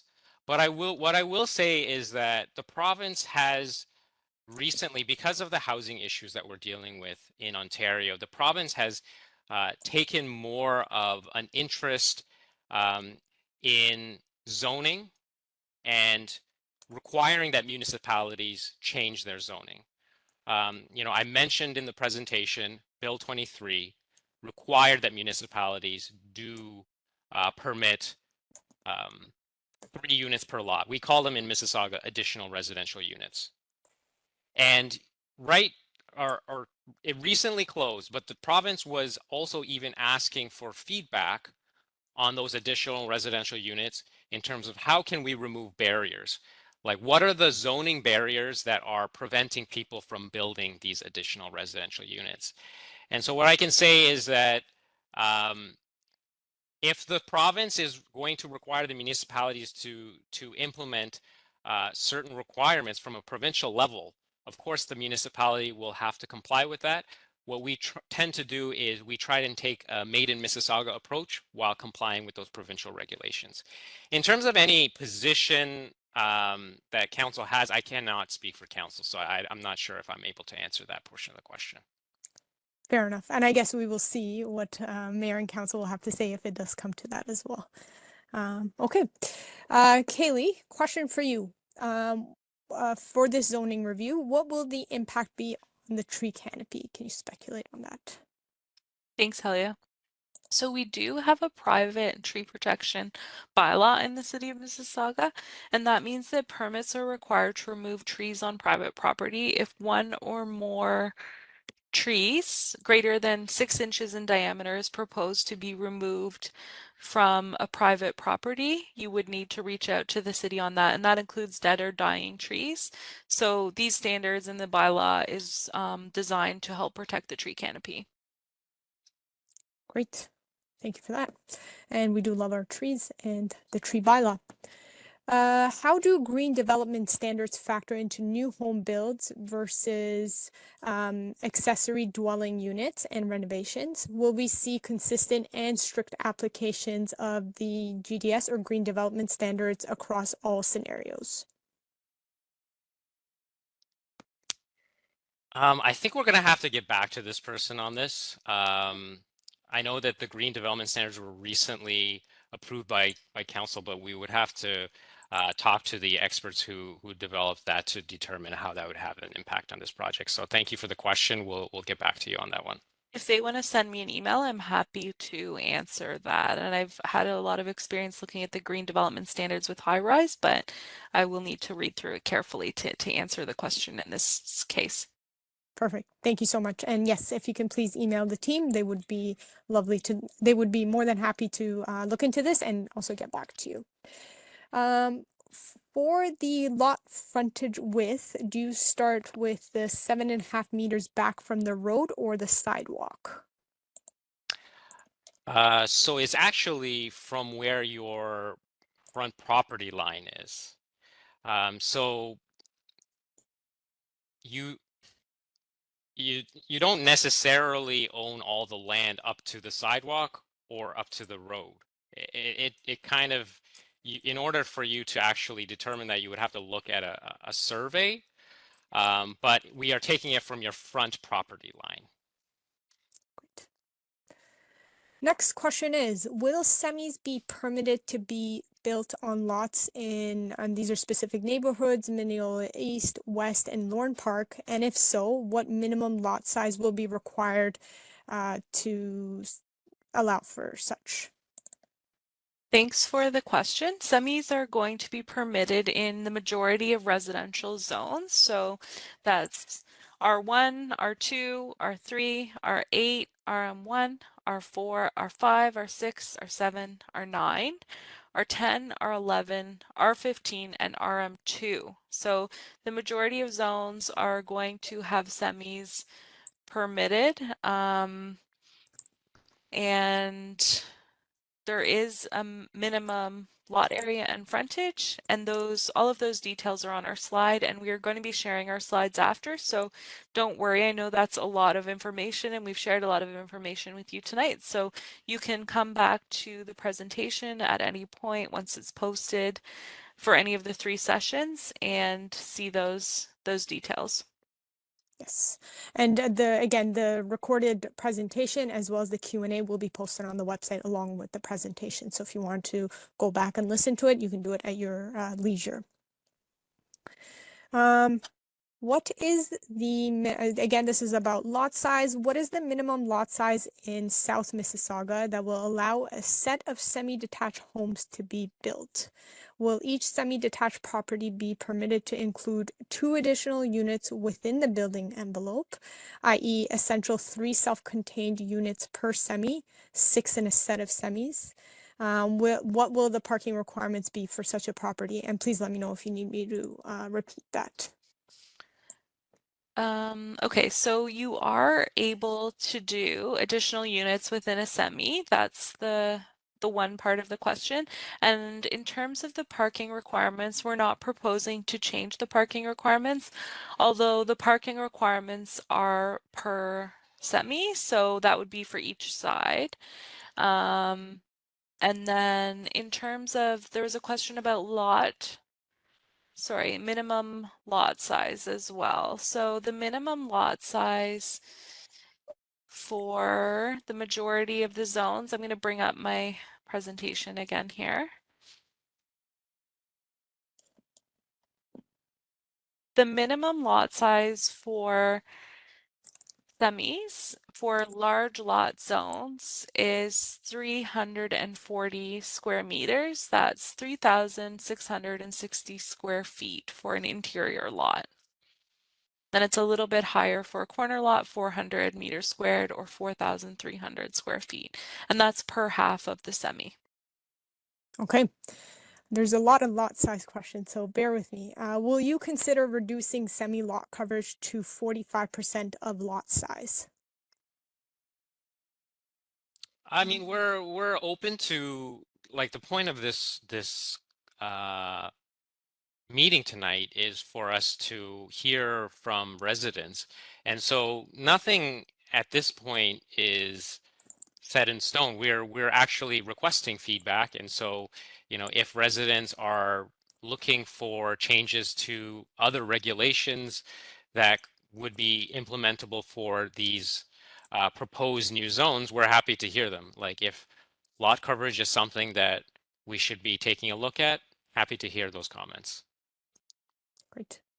As of right now, I will say that what staff is currently proposing is based off of existing zones that we have currently in the city. So we're basically collapsing some of the other zones into existing ones. So the R3, the R5, the RM1, and RM2 that Kaylee talked about. Similar to what happened with the zoning, with the different zoning documents that we had that we talked about earlier. Yeah.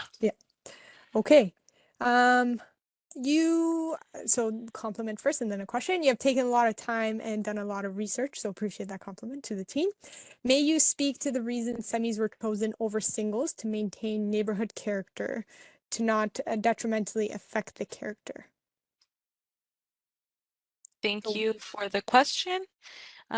We are allowing smaller detached dwellings to be built smaller lots that could result in smaller detached dwellings to be built as well through this project. So the minimum lot area has been chosen based on the zoning standards that Jordan just mentioned, and so there will be some additional freedom for some owners to build a detached dwelling on a smaller lot than they may have previously been able to. So it is about both projects. We're highlighting the semis because it's more of a new introduction, but it would allow for smaller detached dwellings to be built as well on smaller lots, to clarify. Yes, you're just increasing the options that individuals have to build on their property. Exactly. Okay, so I think along the same lines, how is neighborhood character determined? If you can provide. Neighborhood So character. Oh, go ahead, Jordan. I was gonna say neighborhood character is somewhat of a subjective thing. Like what people perceive to be the character of their neighborhood could change from one neighbor to another. I think what we are trying to achieve is not necessarily that something has to preserve that character, but rather it's sensitive to that character. And so, the idea of gentle density is that, we are going to hopefully see some additional density in the neighborhoods, but that it won't massively change the way people feel the character of their neighborhood is. And like I said, it does vary from person to person, but that's kind of the intent of this project. Hopefully that answers the question. I believe so.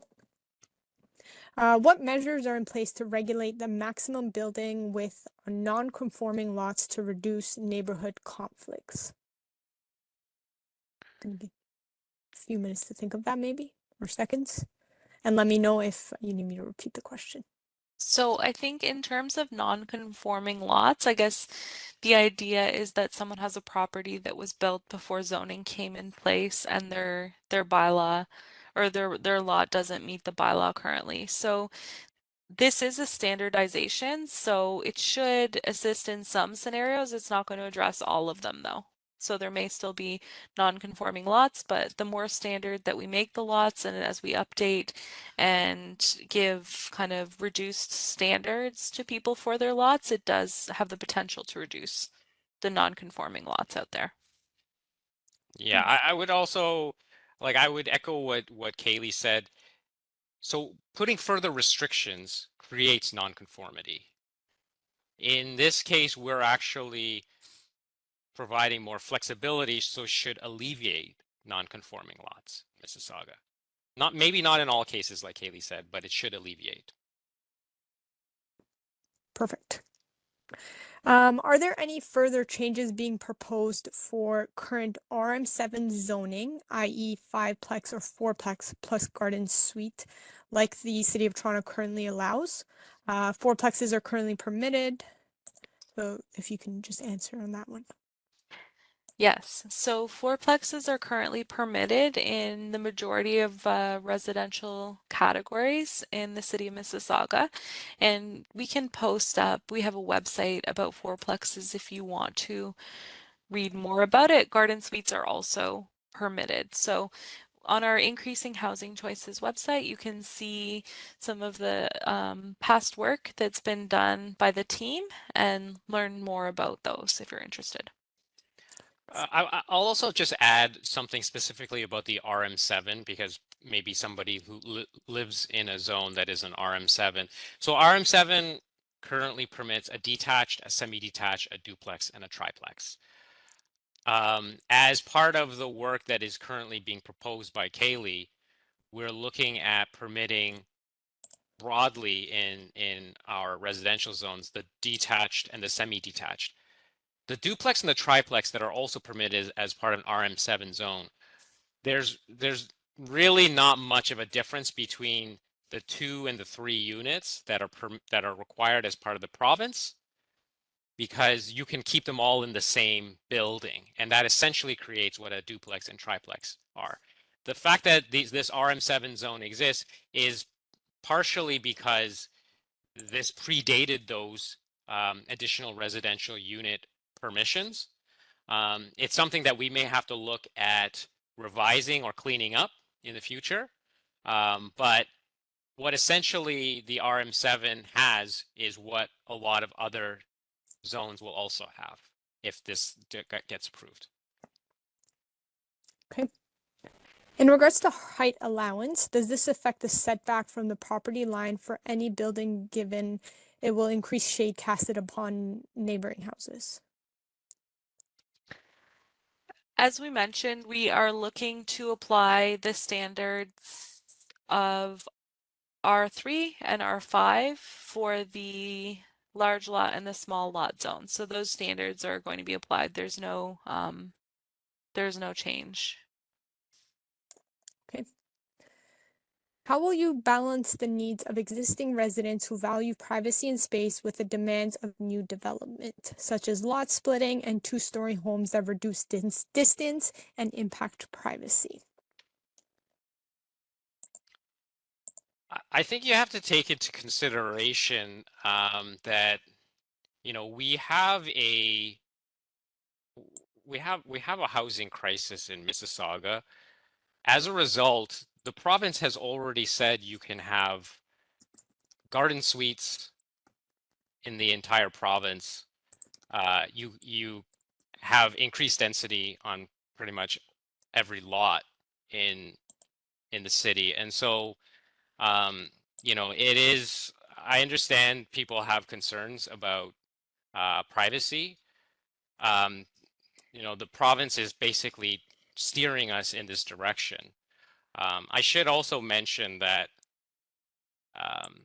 the province has a target of building 1.5 million homes up to 2031.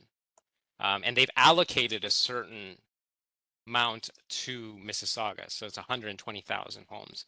And so there is an expectation that Mississauga will grow. And as I said before, Mississauga is trying to do all that it can in terms of building more density in places like downtown and our major transit station areas. But we have like a lot of land that is dedicated to our neighborhoods. And so this is another way that we can increase the density rather than just only expect that all the density occurs in those specific areas. Yes. And like you had stated earlier, change is not going to happen tomorrow. It's going to be a gradual change, and it's necessary. Okay. Would you consider limiting the reduction in single detached houses to 10%?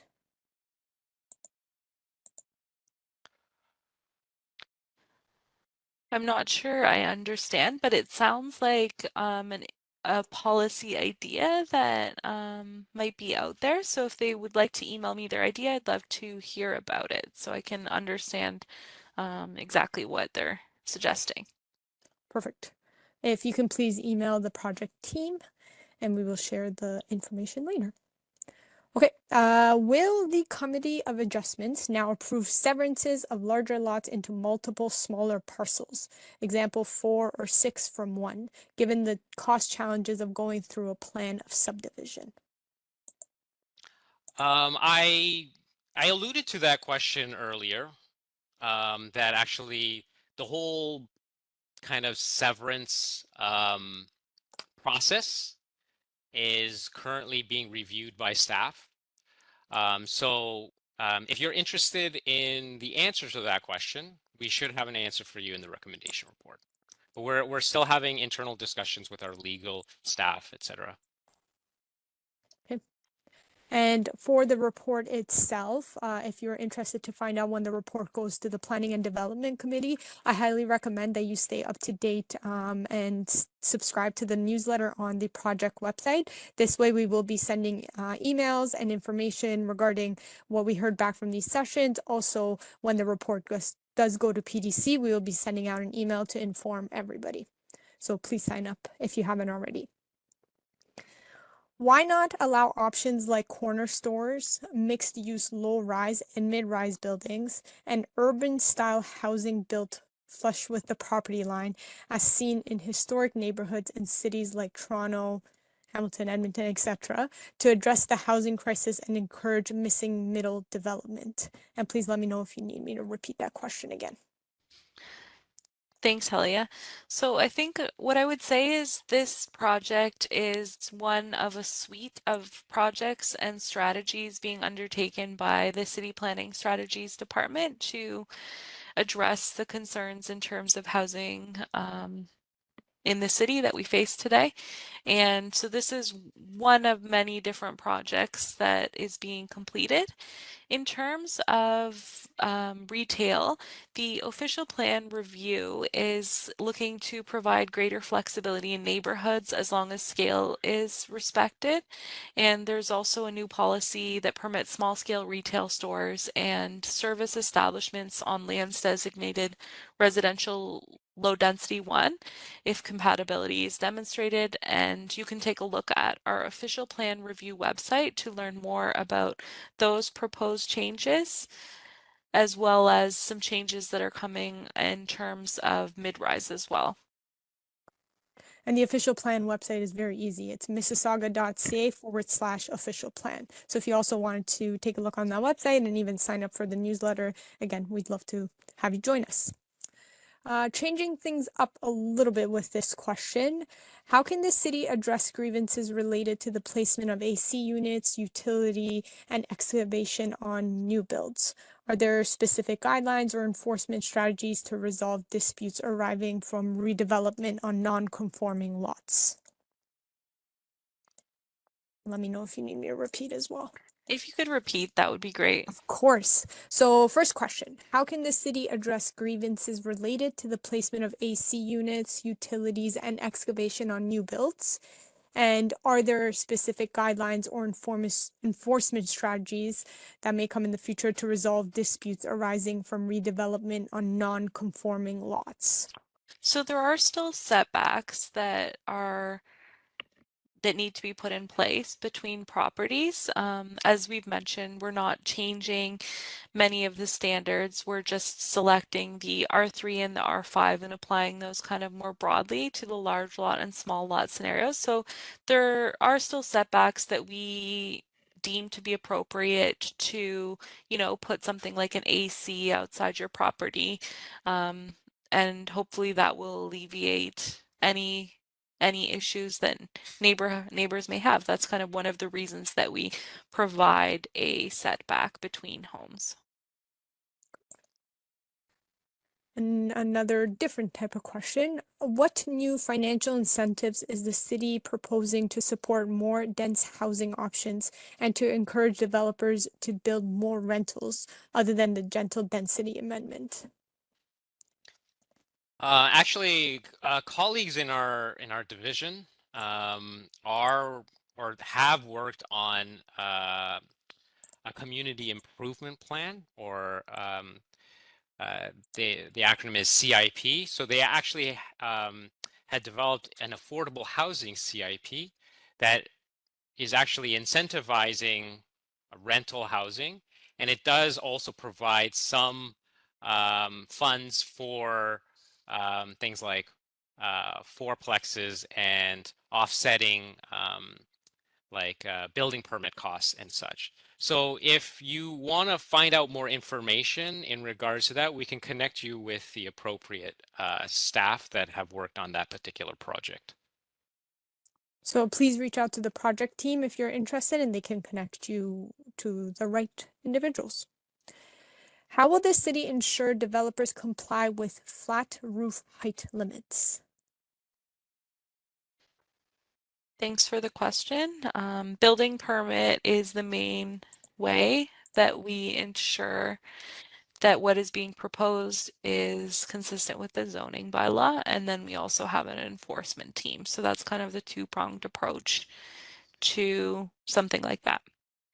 Also, just to clarify, so Kaylee had shown it on one of her slides, but the maximum height that's currently being proposed by staff is lower for flat roof home.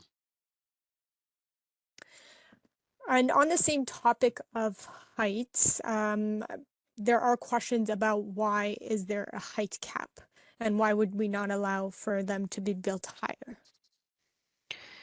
We're still receiving comments at this point, so if you do feel that the height cap should be higher, we're more than happy to hear that from you. Send us an email with your ideas. We're going to hear what everyone has to say. We're seeing a lot of comments from people saying that they'd like more height, but we're also seeing comments from people saying that they don't want to see a height. So it's about a balance of what makes sense for all of Mississauga moving forward. Yes, it certainly is a balancing act with the difference of opinions. All right, has the city looked at how similar policies have affected neighborhoods in other municipalities? Well, actually, so we have zones currently in our zoning bylaw that already permit both detached and semi-detached. Kaylee had mentioned the RM1 and RM2 zones. And so if you go to any of those areas, you will see kind of a mixture of detached homes and semi-detached homes. And so it's not something that's unprecedented in Mississauga. Like I said, a lot of municipalities are looking at exclusionary zoning. So something that's only permitting something like detached homes. Like a lot of municipalities are removing those restrictions. So it's something that is kind of it's very prevalent in municipal planning right now. So yes, we have taken a look at what other municipalities have been doing. Great. So we are not reinventing the wheel, basically, what you're saying. Great. A little bit of a different question. What date is the city aiming to have whatever changes they are proposing come into effect or into force? So our next steps, as Jordan mentioned in his slide, is to bring forward a recommendation report. We're hoping to do that in early 2025, and the bylaw would then follow that, as well as the appeal period. So my hope is that everything will be in place by the spring. Very hopeful. I have my fingers crossed for you.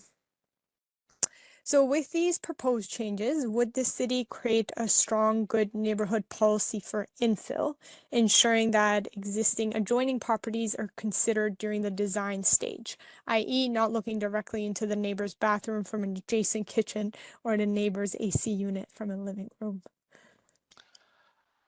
I want to mention that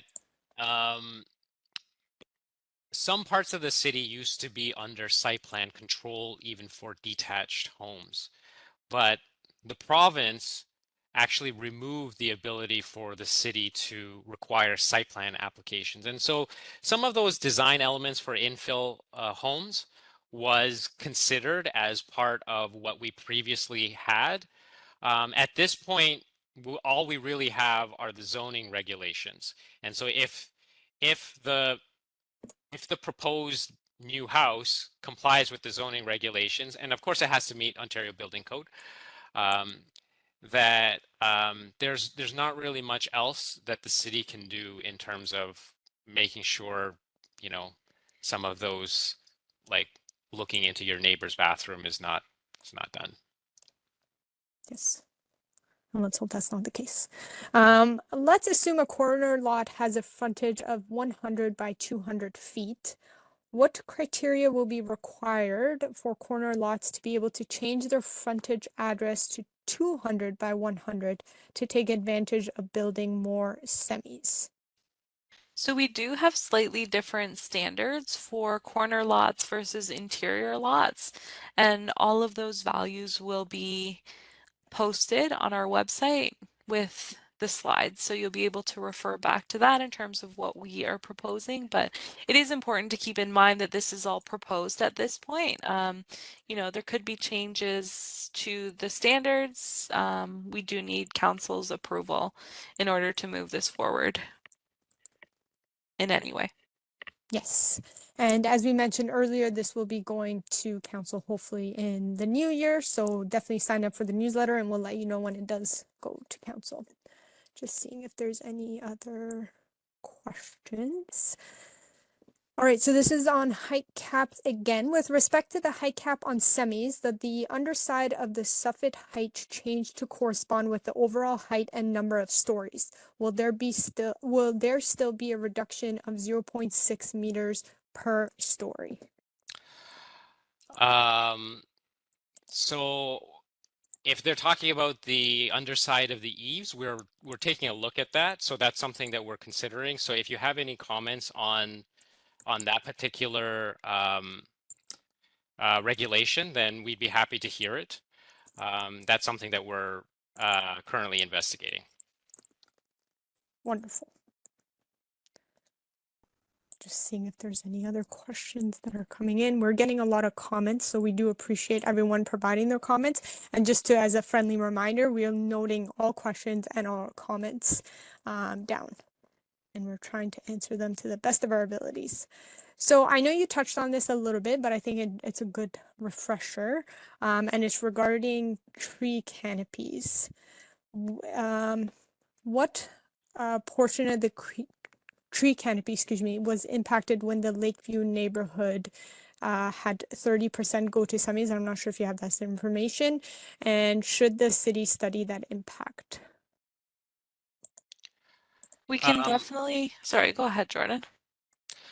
What I was going to say is that, you know, we do have our tree protection bylaw, and that does contain some conditions in terms of replacement trees. Like if you are removing trees of a certain size, you have to replace those trees. And so, you know, there are protections in place with that tree protection bylaw. Obviously, like there are some parameters in which people can remove trees. And so, you know, we would have to rely on the tree protection bylaw in those instances. Great. What will the mandatory minimum landscape area be for semis?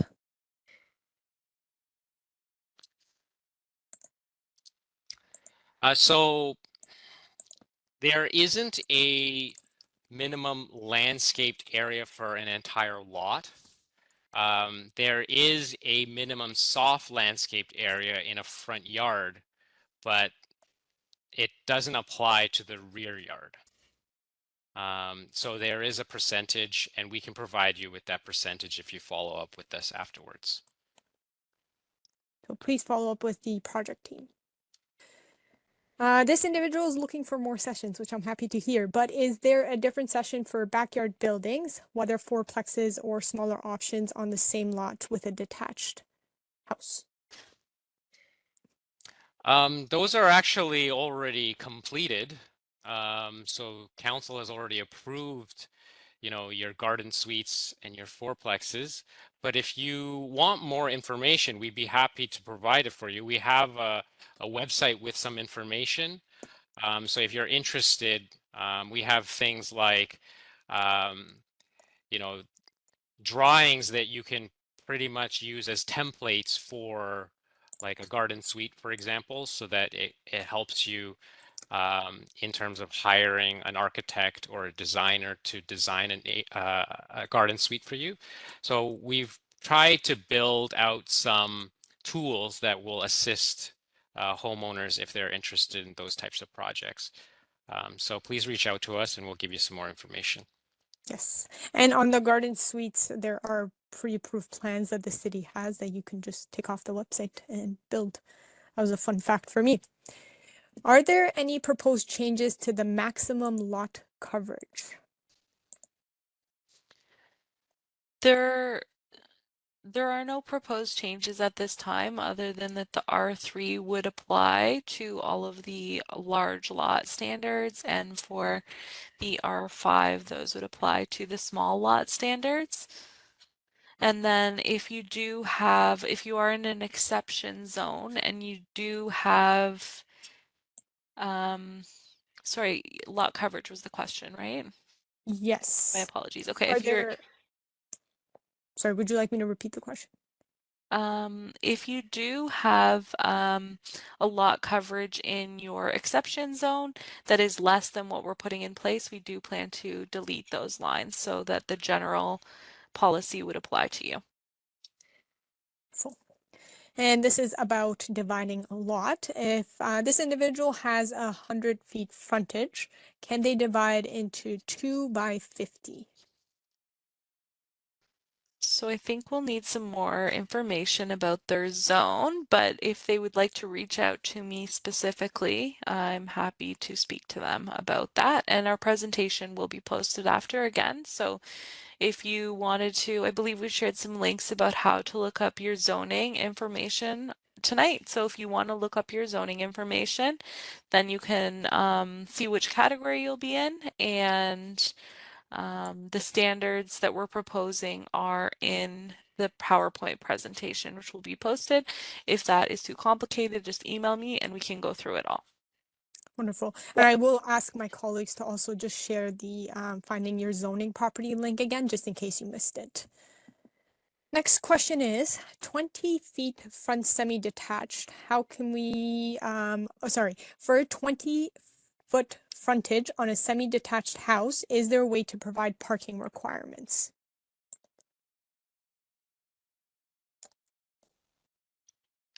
If I'm not mistaken, Kaylee, the frontage requirement would be for the smallest semi property would be 22 feet. Yes, I think that they had that, but they're curious about how can they provide the parking. And I think some of the ways that people are providing parking with semis these days is they're kind of integrating it into their property. So it'll sort of go under at the front, and then they build sort of on top of that. It's called integrated parking, I believe. Wonderful. And along the same lines of parking and so driveways, is there a conflict between the maximum driveway width and minimum soft landscape area in the front lot?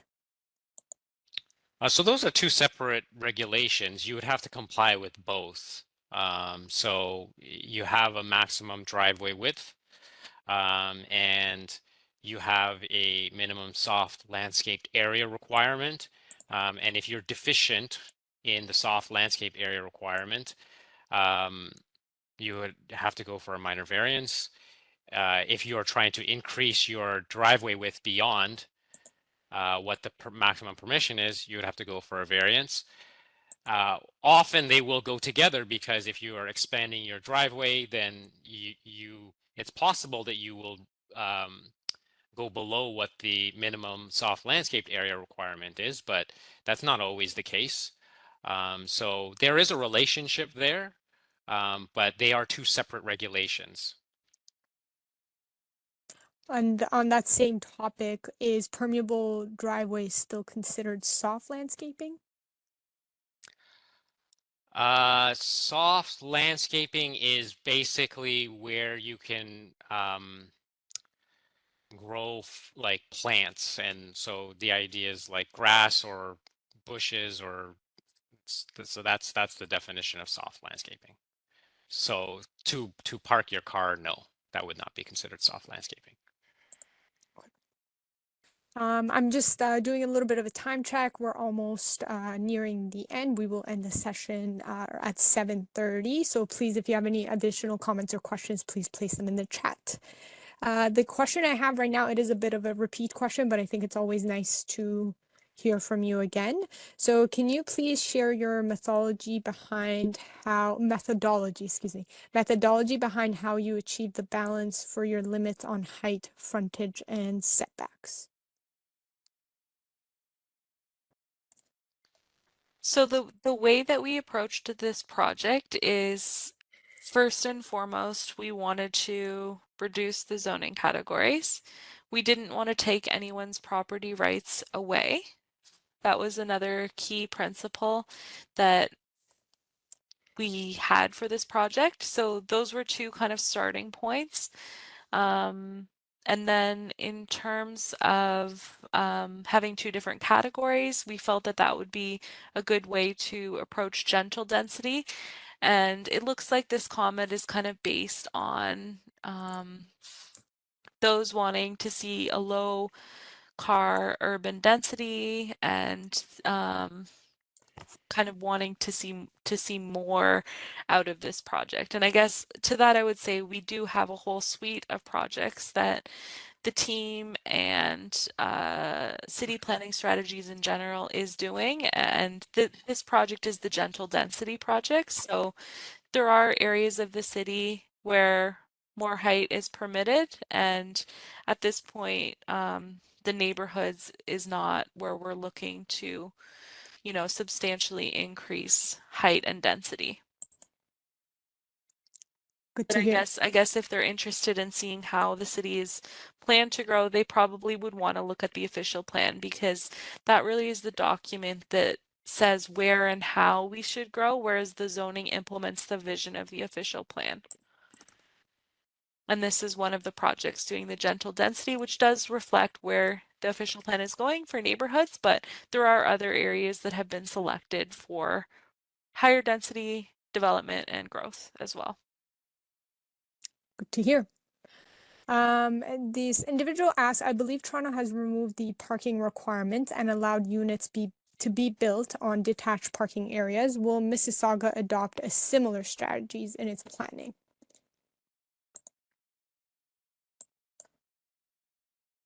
We don't have plans to do this at that point, but it's always interesting to hear. I think probably there's some work to be done in terms of residential on-street parking before something like this could be put in place. So that's something to follow along with Transportation Works and their work on that, and kind of see where that goes as a starting point. I believe it's queued up to come to Planning and Development Committee in December. Glad to hear. Jordan, As you're just on mute right now, Jordan. Oh, sorry about that. I would also just mention that the province has eliminated parking requirements in major transit station areas. For the most part, those don't include kind of your low density neighborhoods, but there is a chance that some people who are on this call may be in a major transit station area. If you are in a major transit station area, the parking requirements have been removed by the province through one of their bills. Good point. yes, good fun fact to know about. As we're waiting for more questions to come in, I just want to let everyone know that the team has added Kaylee's information, who is the project lead, to the chat. So if you have any further questions or you have any further comments, please feel free to reach out to the team. But I thought it'd be a good time, Kaylee, to just maybe remind us again what the next steps are for this project. Thanks, Helia. The next steps are to bring forward we're going to look at everyone's comments and concerns and emails, and then we're going to bring forward a recommendation report in early 2025. So we're going to take our time and go through that, bring forward the recommendation report to Planning and Development Committee. There will be an opportunity for residents to speak at that meeting if they wish to. It's going to be a public meeting, so they can speak to Planning and Development Committee, and the bylaw will follow that. There's an appeal period, and then if all goes well, we'll have this in place. Wonderful. Mhm. And to also get reminders of all these great milestones that are coming up, please stay updated through subscribing to the newsletter that is on our website, and we will share that with you shortly.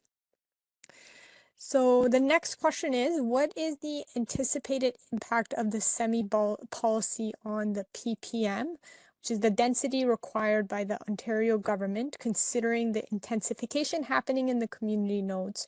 And is this initiative, I guess, worthwhile as it relates to that?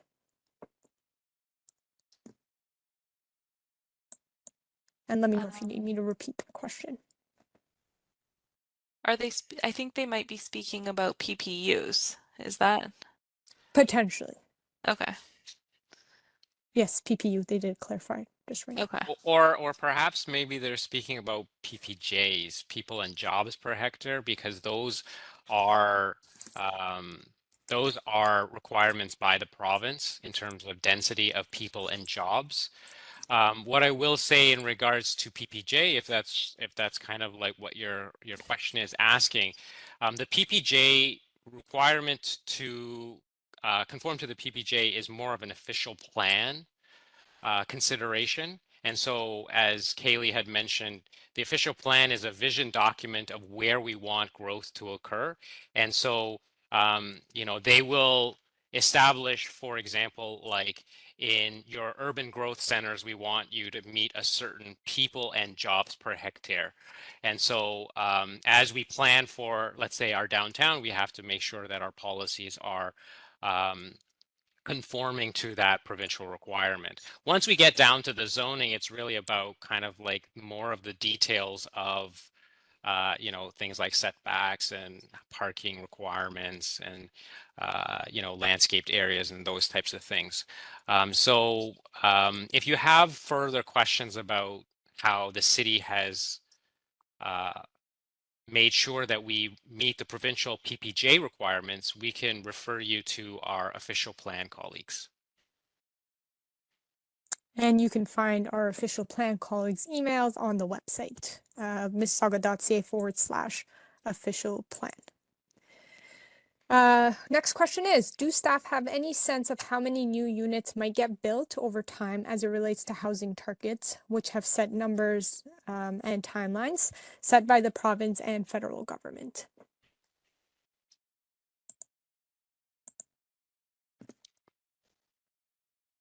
So the question, it sounds like, is about how many units we're expecting to see get built over time as it relates to our housing targets. So this is going to be something that gradually rolls out. If you see semis pop up over your neighborhood, I think that it will be quite gradual, and it depends on the neighborhood that you live in. If you're in a large lot area or in a small lot area, the number of units I think you might see, but it is likely to be quite gradual. Yes. And there are many other strategies that are being undertaken to ensure that the housing targets by the government, both provincially and federally, are met. But that's kind of not what our focus is tonight. Jordan, did you want to add something to that? I would say that, in terms of how many units actually get built, so the role of the municipality is to set the framework in which redevelopment can occur. We can't force developers to build high rises. We can't force, people to build semi-detached. We can't really force anybody to build anything. And so we're just setting the permissions. And then it comes down to things that are sometimes out of the control of the municipality, such as like interest rates. Interest rates is a very good example of something that's out of the control of the municipality, but will have very impactful results in terms of how many we actually see getting built.